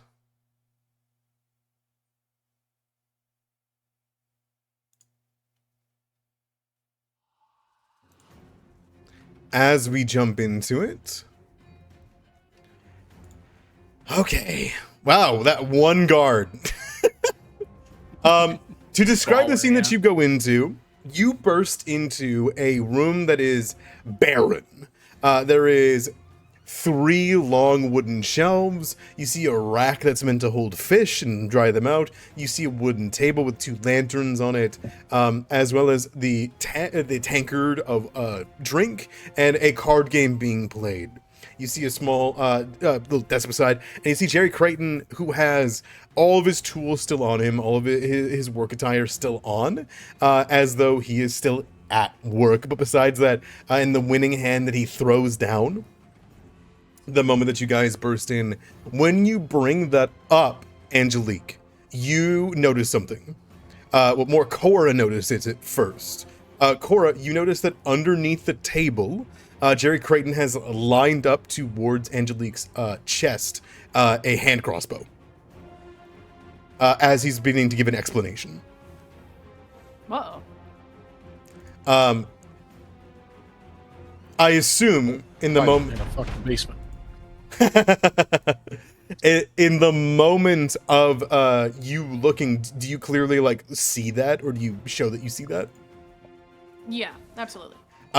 Jerry like lets out a as he does so. You see one of them launch from their the small chair that they were just sitting and drinking in, grab this massive great club, swing it across the side, and lunge at KL with a swing. Okay, buddy. Yeah. Get the feeling this isn't gonna go well for the bodyguard. Slamming into him with a 24. KL will be struck in the arm. KL was taking the defense exploration action, so we'll immediately shield block. So he's going to take the damage of 13, and he's going to shield block it. Oh, it's yelling at me because he hasn't raised his shield. I have to fucking... One sec, hold on. Hold on. Hold on. And... there we go. Alright. And then block and... Boop. It's still mad. Perfect. On and off. Still mad? That's fine. He's going to block 5 of the damage and take 8. The shield almost breaks immediately upon being struck. That doesn't say it is a weak shield. The broken threshold is just 10. But he glances a blow and it shatters some of the great club over his arm. As it takes 8, he takes 8. And that is the bodyguard's first swing. The bodyguard then goes for a second.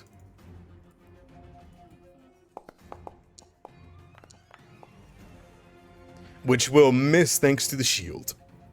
Alright, and that will go to Cora. Okay. So, for my first pre-action, I'm gonna swap my Divine Spark to Victor's Wreath. Hmm. Yahoo!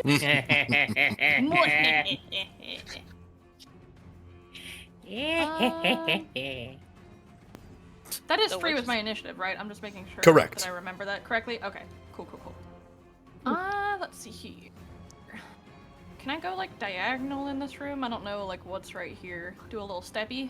You can just walk through your allies. Yep, you're all good. Well, yeah, I just wasn't sure if I could stand here because there's like, am I like standing on top of a dresser like I'm God, charlatan? You are. No, I'll allow it. You're good. Hiya! Perched on top like a cat. Yeah, just actually, hold on a second. We're gonna see if this guy has reactive strike. 'Cause I want to give the flank if I can. I have to remind myself how much movement speed I have. Okay, so that was 5. Can I do?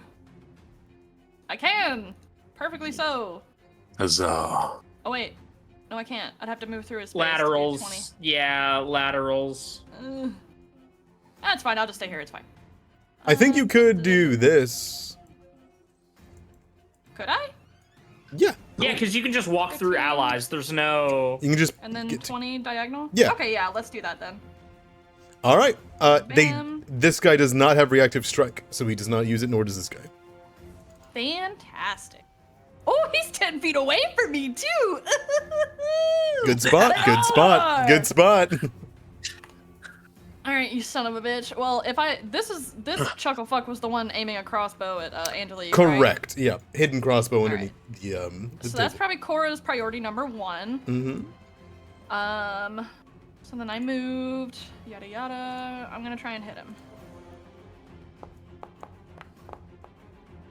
I'm gonna re-roll that.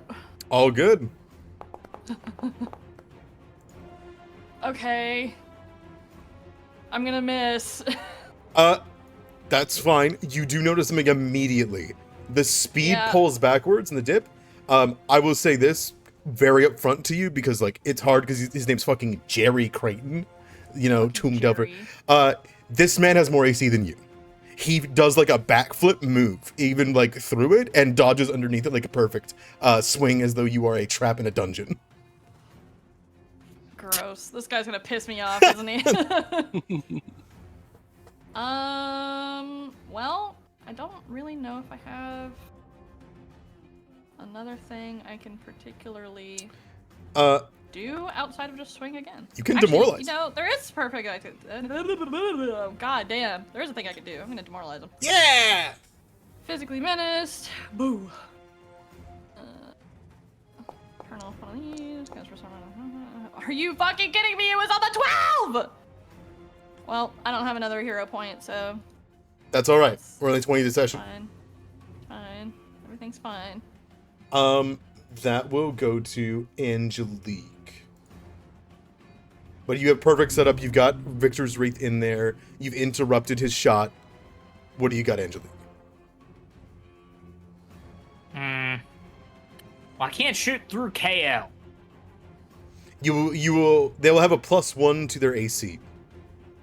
Yeah, and from what you just said, he's got a high AC, so...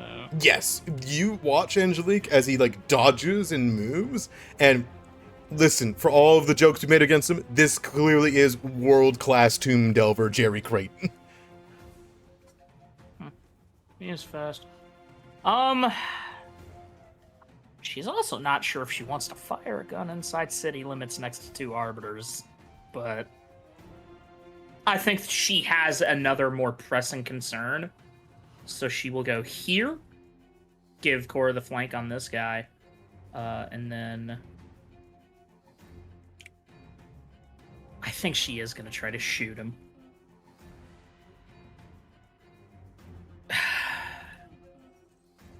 You cannot perform this action because Ivory's current chamber is not loaded. It literally is, though.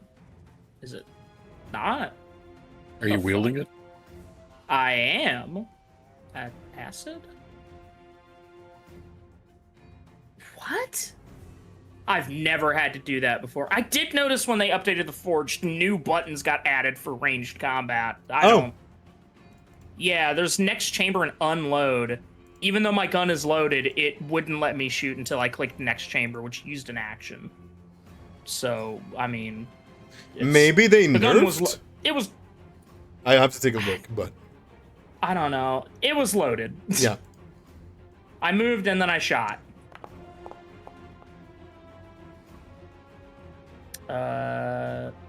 Says it hit. It did hit, yeah, because of the golden sash. Yeah. Yeah. Blow. He'll take the 8 and the 1. Rest in peace, Jerry. He got hit by a bazooka. And as you take the shot, it hits him like in the side of the hand and top of the wrist, and he goes, "Oh, that's good shot." He will kind of like wave his hand in the air and then like look down at it. Acidic spray. Oh, chemical agent. Is this a chemical agent? He like looks down at it. She'll just cock the hammer and shoot again. You cannot perform this. Oh, okay, so I see what it's doing. Oh, they heavily nerfed ranged weapons. Yeah, we are gonna have a... Well, now... What? Now it is, it would seem, viable to have 2 weapons out. Yeah, they have really fucked over guns. Wow, holy... It is now... Okay, whatever. It's I love movement. being nerfed overnight. Yeah. It's, I think it's this... It's the same as if capacity did not exist, other than that you can set what you have in them. Without having to pull from your pouch to reload. We'll talk about it, because I'm... Yeah, I'll just fire. Yeah, that's a miss. That was movement, shot, and I literally cannot remove that ammo out of my gun without a fucking fourth. Okay, that's my turn. Oh, sorry, I didn't mean to move Rahima. That was my bad. It's all good. What's worse? Devil skin? Or a human that thinks it's their friends? And he will point and aim between the two. And he will go, still the devilkin. And he will poof, shoot at Cora. Angelique's hat is smoking. He is going to use trick attack. He's going to choose his hand crossbow. If he hits with his hand crossbow, it becomes a precision attack. Now remember, he is a tomb delver. Ignore the description. He is a tomb delver. A delver, he is a researcher. That's a really weird way to spell Delver. An explorer. It's regional. It's regional. It's a regional dialect. For a 29. Yeah. He will fire a he's trick attack fucking scary. and will fire it right in the neck for 18 damage. A lot of that is precision damage. Ouchies. Now, two things are going to happen. Yes. One, you're going to take the damage and bleed gold. Okay. Two, Oh. no, KO used his reaction already, didn't he? Yes. Yes. So he's spent. I mean, yeah, Did he? technically. It was prepared No, he earlier? didn't because he started was using. because he did for initiative. No, he did Right. defense as a exploration activity. Perfect. You did the reaction as a workaround to get the shield to work, and then it didn't Yeah. work. Nice. Okay, so the moment that Korra is hit and gold bleeds down and hears the words that is said, immediately you see all of the eye glyphs glow and open across his armor as the blood is shed. He immediately lets out a low tone and points the blade at Jerry, and he will invoke Swear Vengeance. A ally of his was hurt. Another arbiter was struck. He immediately gains the benefits of Sure Strike. Sheesh. That's my wife right there. Oh my god, Sure Strike. Cast from being an arbiter. Damn. Hit advantage. Only on Jerry, though. Yay! Kill him. Fucking Jerry. Fuck So, that guy. so yeah, that's the reaction. He gets that boon as he's imbued with the powers of being the arbiter of Asmodeus. Jerry has used 2 actions. He's going to use one more action to.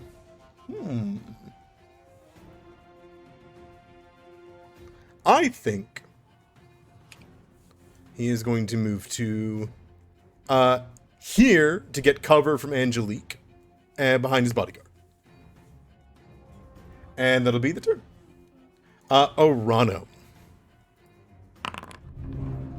I know this is going to surprise Everybody at all at once. but it may actually surprise Jerry. As this roaring blade is just trailing along his backside. As he comes in, goes up and over. And I'm wondering if you'll allow me to get here. That one's full furniture. Okay. Well then.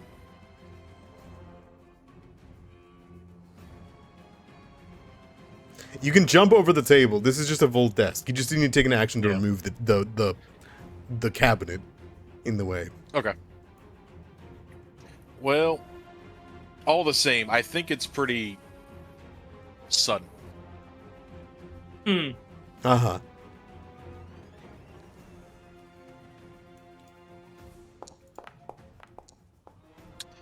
I'm gonna reroll that with a hero point. Sounds good. Why not?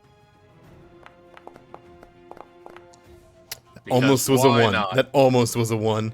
Yeah. And it specifically the golden sash gets you to a critical hit. Yes, it does. Ouchies. Yeah. Yeah, you want to describe this crit to me? Yeah, so I mean, he barrel rolls through the door, diving low to squeeze in between the hulking armor that is KL and the bending, snapping reed pole that is Angelique. Launches himself onto this table, launches off that to jump off the wall to add extra power to the slam. That's going to follow up with a Brutus shove. Perfect. Now, this will be at map, so we'll just, we'll see. We'll see what happens. That's not kind of we're good. Nah. It's all good.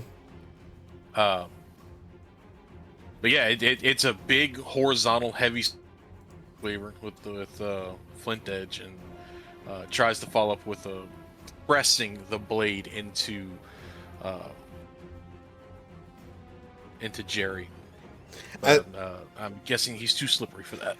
Yes, he brings his body weight downwards, wishing for you to kind of lean down and then push up to throw him off of his legs. He intentionally jumps and, like, kicks off the cabinet to the side and does a backflip on you. Neat. That's my turn. Alright, this bodyguard here sees what has happened. He is going to, I think, just take an action, and he is going to, I'll use the action to throw the table aside. Like, he's just gonna, grab it and poof, throw it aside, rush you down, Orano, and slam you into the wall with a great club. Neat. That wasn't an interact within my reach, was it? He would have interacted with it right here. Okay. But he would have hit you, move, then strike. He'll slam into you for 14 damage. Neat. I Can shield block. can. Might as well. I was thinking about saving that reaction, but You might have had to raise a shield, actually. Let me take a listen. While you have your shield raised, yes, so I cannot. I will take 14 damage. Yes, I believe shielded arm does give you the ability to raise the shield, but you still need to use the action to bring up the shield. See, we're learning things. Let me see it. No, I mean straight up. Shield block. I'll take that. I'll take that reaction back, but you have to have a shield raised. I did not raise a shield. Yes. You have to. You can now use the raise the shield action and shield block as though it had a shield, even though its arms are full. Yeah, okay. You still need to make the action. All right. That is his turn. Rahima goes to you. That it does. Oh, where's Hauke? Or is he just under me? He's under you now. I see. Well, first off, I will be striding in. Sounds good. I'll go back here, actually. And I will turn to Angelique. And I'll say, Angelique, one moment. I can empower your gun if you don't mind. Sure. All right. A runic weapon for you. It's almost like the core of your weapon or like your gun comes alive. Like it almost beats with the heart of something beyond you. And depending on the gun, a feather would sprout. I think it was. Which gun do you hand Rahima, actually, before I... It would have been the one in her hand, so ivory. So it would have been a white feather.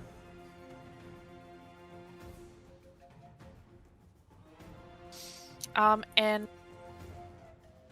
because I am not commanding Hauke, I fly around to see if there's anything else. He will look around. You will look around.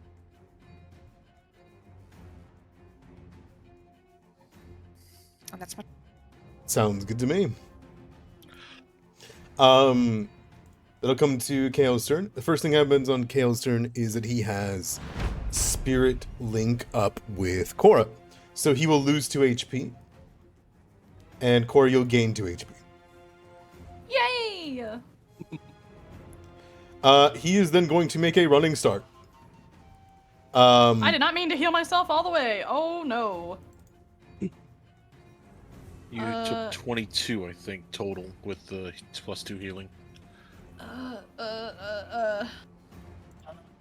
It said +18, so. Yeah, it was 18 damage. So now you're you're right. at 16. He did 18. I'm sorry. Yeah, 16. 3, 4, 5, 6, 7, 8, 9, 10, 11, 12. 13, 14, 15, 16, You can type in the number and then hit the button. See, that's what I did, and it didn't. It just healed me It all the didn't way. do it? Oh, okay.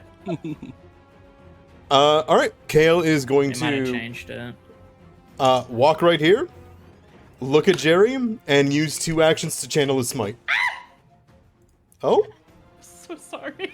did the smite scare you? I'm sorry. No, scary, scary. No, I may have dropped a cold beverage on myself. Oh no. Oh dear. All right, so KO will bring the blade up, and as it kind of begins to echo with it in his blood, you would see unholy void energy begin to flow into it. He brings the blade down, flipping it in his hand, and it goes to go for collarbone down into the rib cage on him. Yes. As he will attack. Now he has Sure Strike because Jerry hit Cora. He loses the harm even if he misses, but he does have Sure Strike. So he gets to roll 2. He rolls 2, takes the higher. That's 24, which hits. So he will Can't believe they immediately. brought advantage, disadvantage into Pathfinder. Yes! It's Sure Strike is fucking mean. And then he gets a 1-action harm on top of the damage from smiting. Good heavens. It treats the harm as, like, if it hits, he has failed, normally. So he'll roll damage. Champions, everybody. Alright, there's a strike, and then there's roll damage. Oh, not bad roll. So 20 damage total. Okay.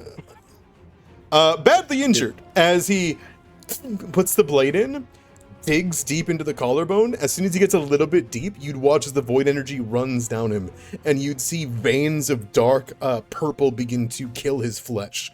Like a necrosis immediately just begins to pull away. His skin goes pale where it's struck, and a sulfur smell comes from it. And you see Kale just kind of leaning into him for a second before Jerry's able to kick Kale back, and it drags the blade out. He then just continues the attack, but that is his full turn, 3 actions, moving and smiting.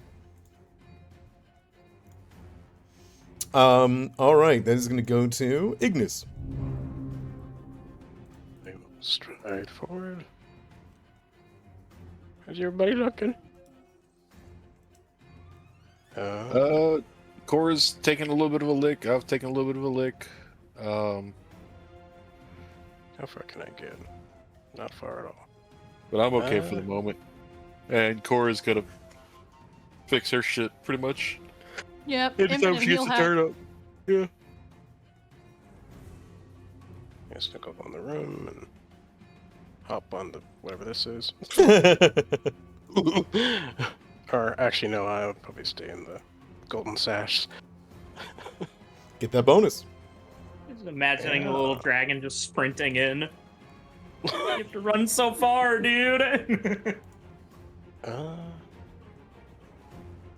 I guess I'll go with a heal, because all my AoEs will hit everybody.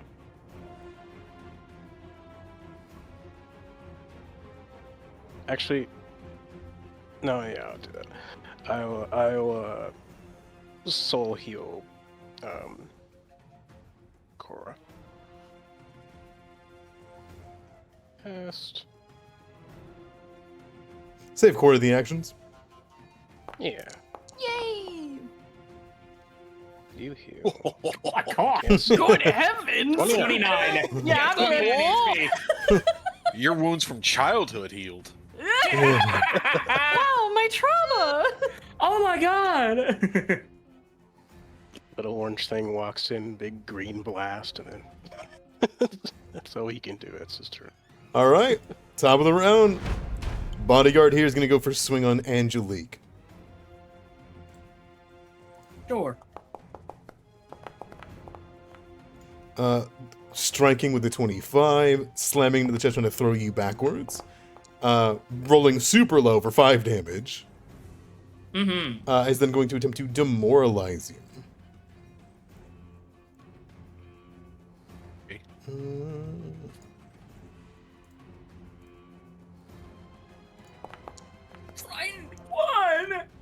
He will shove you backwards with the Great Grub, line you up, and then say, "Not the first recheck I've cracked the skull of."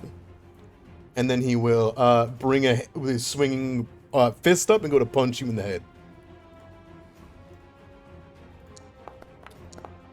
But misses. Cora.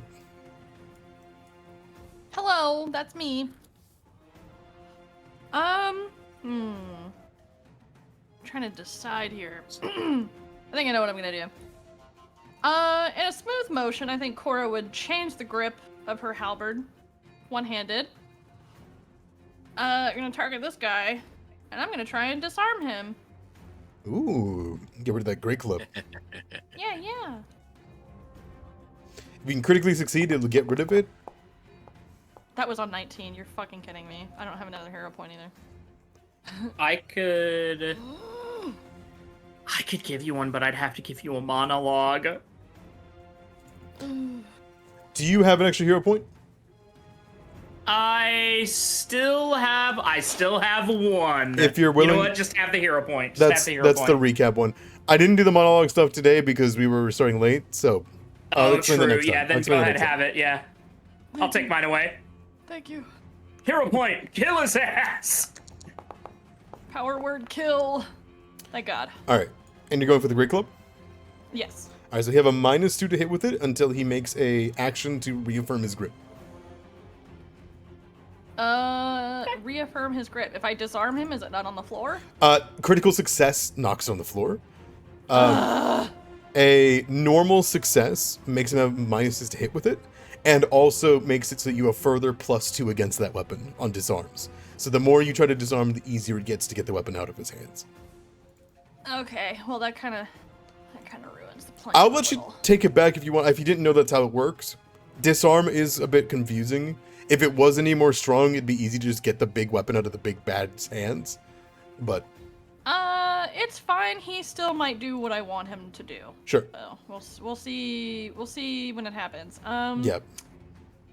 Reaffirm the grip on the weapon, and then we're gonna swing with it with my last action. You got it. Please. Good swing. Thank God. I finally get to hit somebody. Finally. Now, it would have been at Matt, but it still hits. Oh, shit. It's all good. It's still hit by a long shot. 8 damage into his back. That's my turn. Perfect. He's already injured. Angelique. She will... God, so I have to waste an action cocking the gun. This is... Yeah. I'll look into it after the session. I'm probably going to get to Jerry's turn and call it there, but I believe that might have been how the rules were originally, and I think I was just giving you a lot more power than it should have. Yeah, we'll see. Yeah, then she'll quick draw Aflissa. She reaches behind her back. Like, there is a hidden sheath under her jacket between her shoulder blades. She pulls out, like, a foot-long stiletto and just fucking gives it to him. Absolutely For hits. 20. And I do think you can still rack into his reload. So, with selected. True. Wait, with what? Sorry, say that again? With having to select another chamber, I think that still counts for Raconteur's reload for frightens. Okay. Then, yeah, Raconteur him back. You got it. Select ammunition to load. Oh, Lord. Yep. Oh, this is why. Yes. What the fuck? Acid? There you go. Oh. And then you immediately get a demoralize. Yeah. Try to demoralize him back. Yeah, for fright. Yeah, we're both scared of each other. Yep. And she said, nah, but I'll be the last one you split the skull of. And she will try to shoot him in the gut. Because of the frightened. Hit because with the golden of frightened. and the golden sash. Yep. What? 16 hit. Oh, so I know his AC. Mm-hmm. And another 9, shot in the belly. Yeah, 8. Yeah, 8 damage.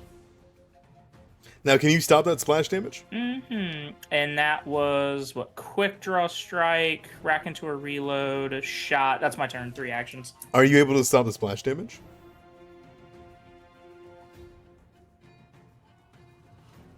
Am I dead? Hello? Can anyone hear me?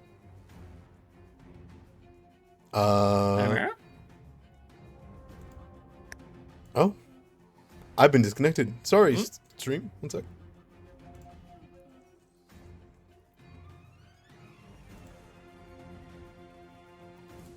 Wow. The game is telling me to end the session right now. Right now.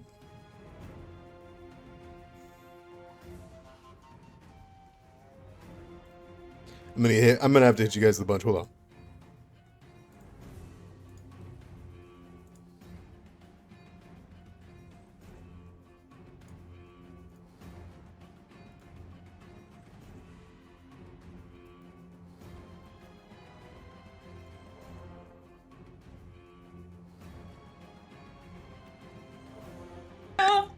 Curse Hi. of Raw upon Discord. Yeah, Discord Yeah, itself I- dictate. Can you hear us? Yeah, I can hear. Sounds like hear. we're back. Yeah, we For were a saying second, about I thought- notification. I Yeah. thought your power went out, and I was Nah. about to lose it. Look, I was asking, can you stop the splash damage? Oh, no, I don't think you Okay. can. So I you- think it's a forced thing. You and Cora will take that 1 splash damage. Oh, then. But I would have. Oh, shit. Yeah. Owie. Cora will get it back. It's I fine. don't believe it's a persistent. So. No, it's not. It's just 1 damage. Cool.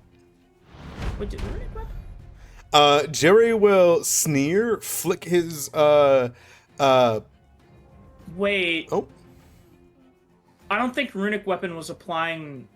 To my- It sure wasn't. I don't believe the weapon was chosen, because, whenever you do it, there's a prompt that I gotta get in there. Was it meant for ivory? Yes, it was. Okay, I'll get it on there. I specifically said that it was White meant flower. for ivory. Yeah, because it was a white feather. You got it. I don't think it would have changed anything. Yeah, roll me an extra, it would be an extra D6 of damage. An extra d6. Okay, Yep. I'm so sorry. That's all good. I got it on there now. No, that brings him even closer to near death. So, Yeah, damage is damage. damage is Yeah, damage. sure, damage is damage. Jerry is going to trick attack. He is going to pull out a kukri that she has stored in his boot. He's going to bring it up to Arano's neck and go for a trick attack. As he goes to do so, I think we're at time for the session, though. And at Jerry's turn is probably a good time to call it, because this could go really bad or really, really good really quickly. But if you guys are willing to let him finish the round, you want Finish the round? up to you guys. I'm cool with finishing the round. Finish the round. Yeah. Sounds like everybody is. Versa? It's mostly up to Raptor. He's the one that suffers the most for it. yeah, neat. I have a question before we go any further. Yeah. Was that an interact? Trick attack is not. Trick attack is a action feature of his class. Okay, no. Drawing a kukri from his boot. Yeah. In addition, the Tomb Raider the Tomb Delver, sorry, can interact to draw. Yep, so he does draw. Neat. Go for it. That hits. There you go. Yo, I wallet. don't think that'll be enough to do it. Maybe. I don't know. That's a big hit. Oh, It is not. It is enough to bring him near death. He will go for the slash just to get off. And he will swing at you. Wow, Jerry. Natural 1. That says As a he- lot. I think as he bends down to draw, it's quick, but I was already going for another crazy wide swing again. So I think I just beat him to it. Yep. By virtue of being prepared for pain and willing to deal more of it. You chop onto his leg. There is a ping, ping, ping, ping, ping, as you hit the side of it, and you see the blade dance across the ground. He lets a fucking devil spawn, and he will kind of flip out of the spot, and he is going to Run. The fuck he is? He's gonna go to here. Oops. They cannot close the door. He will go to there. He's got the movement speed. That was an action, and then movement. Okay. Yeah. He's gonna duck behind the corner. And he shouts out, "Where the fuck is our contact?" Arana, that goes to you. Neat. So I'm sure this is gonna surprise everybody. Yeah. Yeah. Right. You see he's used like bandages covered in runes, and he's like kind of gotten the acid off, and you see him looking up into the sky. That triggers an intense rage and hatred in his heart. That has like one thing that could be. Oh my god. 31 wasn't a crit. Kill him! Kill him!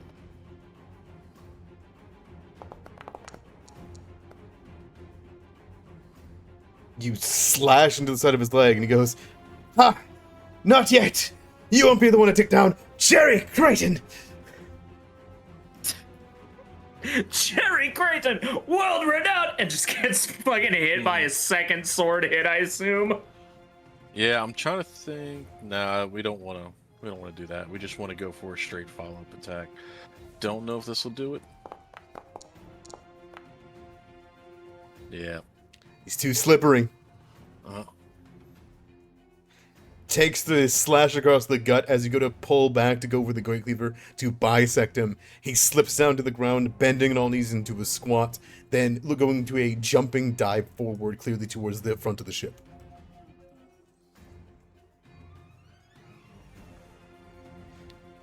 I'm going to... I think you're glare. spent.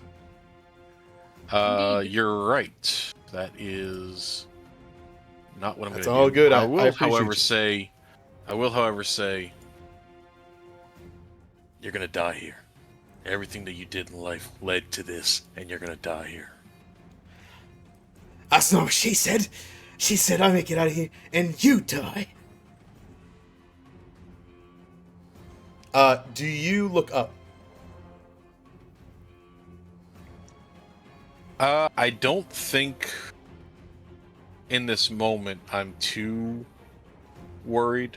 I think if he's looking up constantly, I'm going to take a second to chance a glance.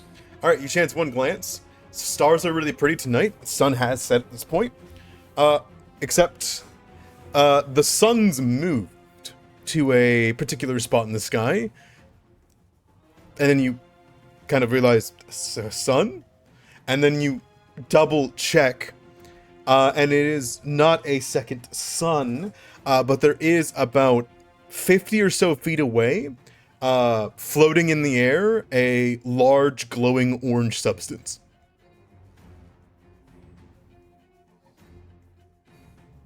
What in the world? About fucking time.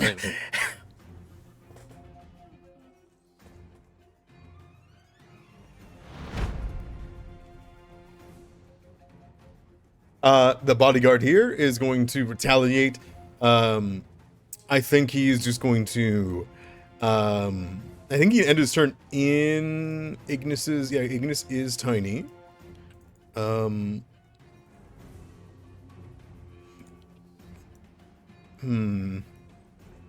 he's going to go run to block the door. And then he's going to swing at Arano's back.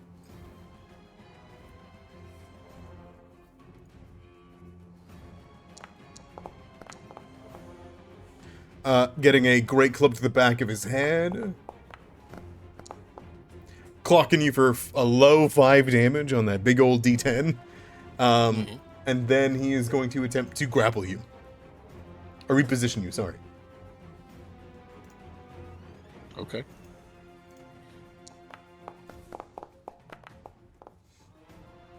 Failing to throw you to the side here. Out of reach of Jerry. Rahima, that goes to you. That it is. Get my reaction back at the end of my turn, right? Yep. There you go. It's weird. It's not registering. Yeah, I got you. What you got, Rima? Can... Howke's outside, right? Yes, I was about to say, can Halke look up outside? Howke probably already saw it. And, Right, and I is see. flying over towards you and trying to relate to you. I don't think you guys have some kind of telepathic connection, since it just cries, right? No, I can just understand what he says. Yeah. He lets out a cry to you, and you understand it as flying stone. Coming towards us? Yeah. Okay. There's a flying stone coming towards us? Apparently that's what Hauke saw. I think we need to leave. But either way, Rahima will. She can see the guy that, Ignis is attached to. And will attack.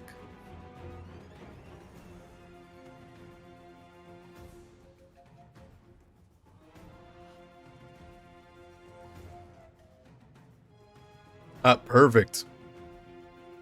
Let's see the big old dino claw. No!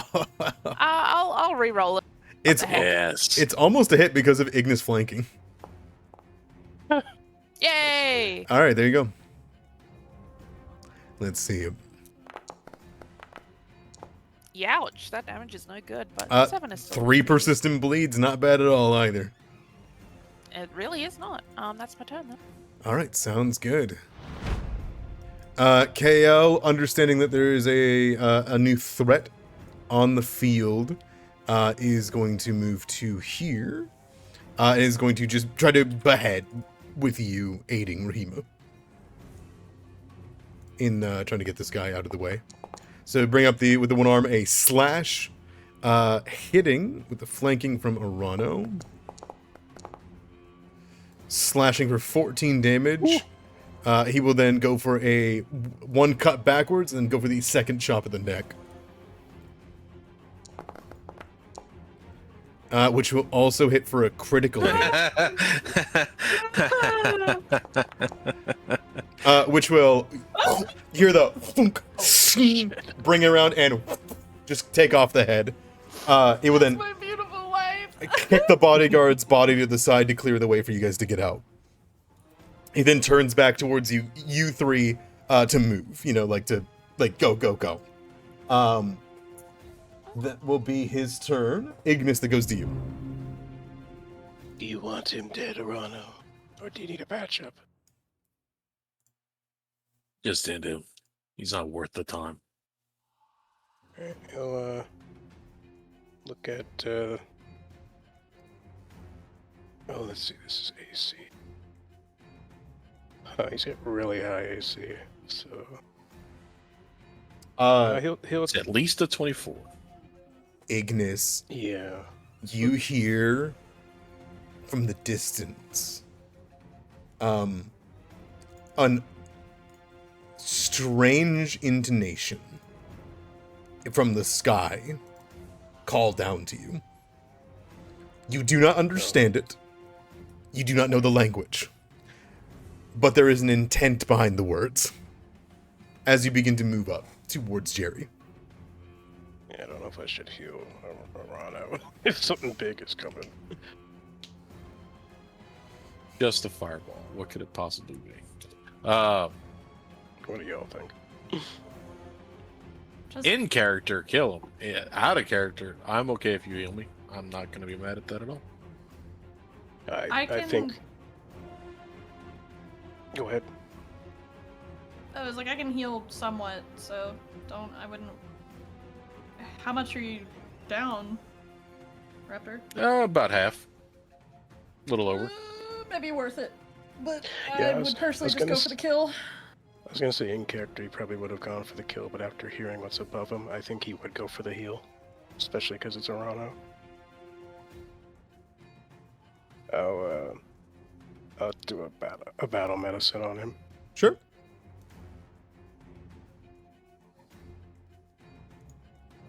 Actually, I guess I can do battle medicine and attack, right? Because this is You only could. one action. Yeah. Yeah, you absolutely can do both. Oh, okay, then yeah. Got a little Pathfinder, huh? Fine choice. Yeah. You can do things. Oh, shit.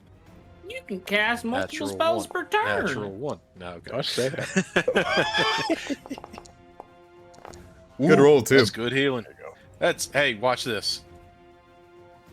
Full health. No, 1 off or 2 off. Kill him. Kill Jerry. Yeah. My only attack that doesn't do. Actually, you know what? I'll cast this. He'll look towards Jerry, and his little cloak that has the Asmodeus sigil starts glowing, and then he'll point beneath Jerry as a swarm of black cats appear from hell. Hellcats! Hellcats! Requirements: you worship a deity. So yeah, right underneath him right there, he's gonna make a reflex save. Yeah. Oh, Jerry, this is your best thing. Damn. Is it save or suck? No. It's half damage. Oh, okay. He takes 3. He's still up. Dang. As the cats begin to slash, break, tear him down, leave singeing marks across him, he lets out groans and pain as he's getting hit by all of it. That's my turn. Whoops. Okay. The bellowing figure in the distance reveals itself as a burst of light in the darkness of the sky will appear, and you would see a familiar figure. A winged beast with I horns. fucking know it. It Damn it. twists its hands, holds its hands towards its chest, veers towards you, Ignis, not Arano. And after you doing this, from its chest, a beam of holy light goes towards you. There we go. And when I say that, I mean it literally. He casts holy light. Damn. Oh no. Unfortunately, because of the deity I worship, I am unholy. Oh no. To deal Is 120 foot. It would still hit even through you. yeah, I The know. plus I'm one. trying to see if there's any cover that I could provide. You do give him or- +1 to cover. That is already applied. For 10d6 damage. You said 120. I thought you said 120 damage. I was like, A what? beam 50 feet away goes up the side of the ship, and it clips Ignis in the wings and chest. And as soon as that light touches you, Ignis, your entire body begins to inwardly crunch inward. Light begins to irradiate you. Your horns begin to twist. Your hellfire begins to singe. And there is a low groan of pain as you're hit by this flame and spirit damage. Though I would say you should click the damage from the attack because I believe you're resistant. If you put yourself back up to full. Oh. Zorf? Am I gone again?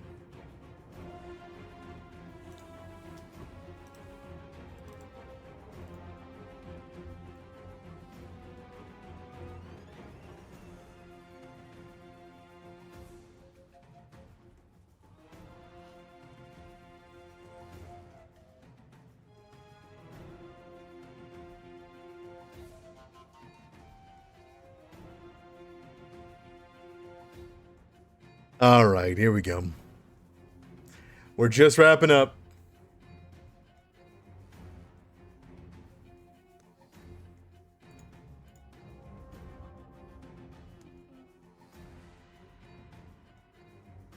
All right.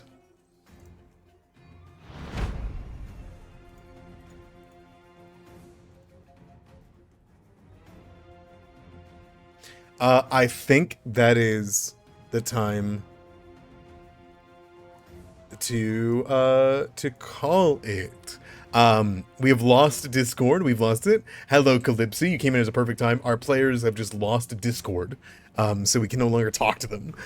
So now it's a one-way. This is a one-way street at the moment. Let my people go.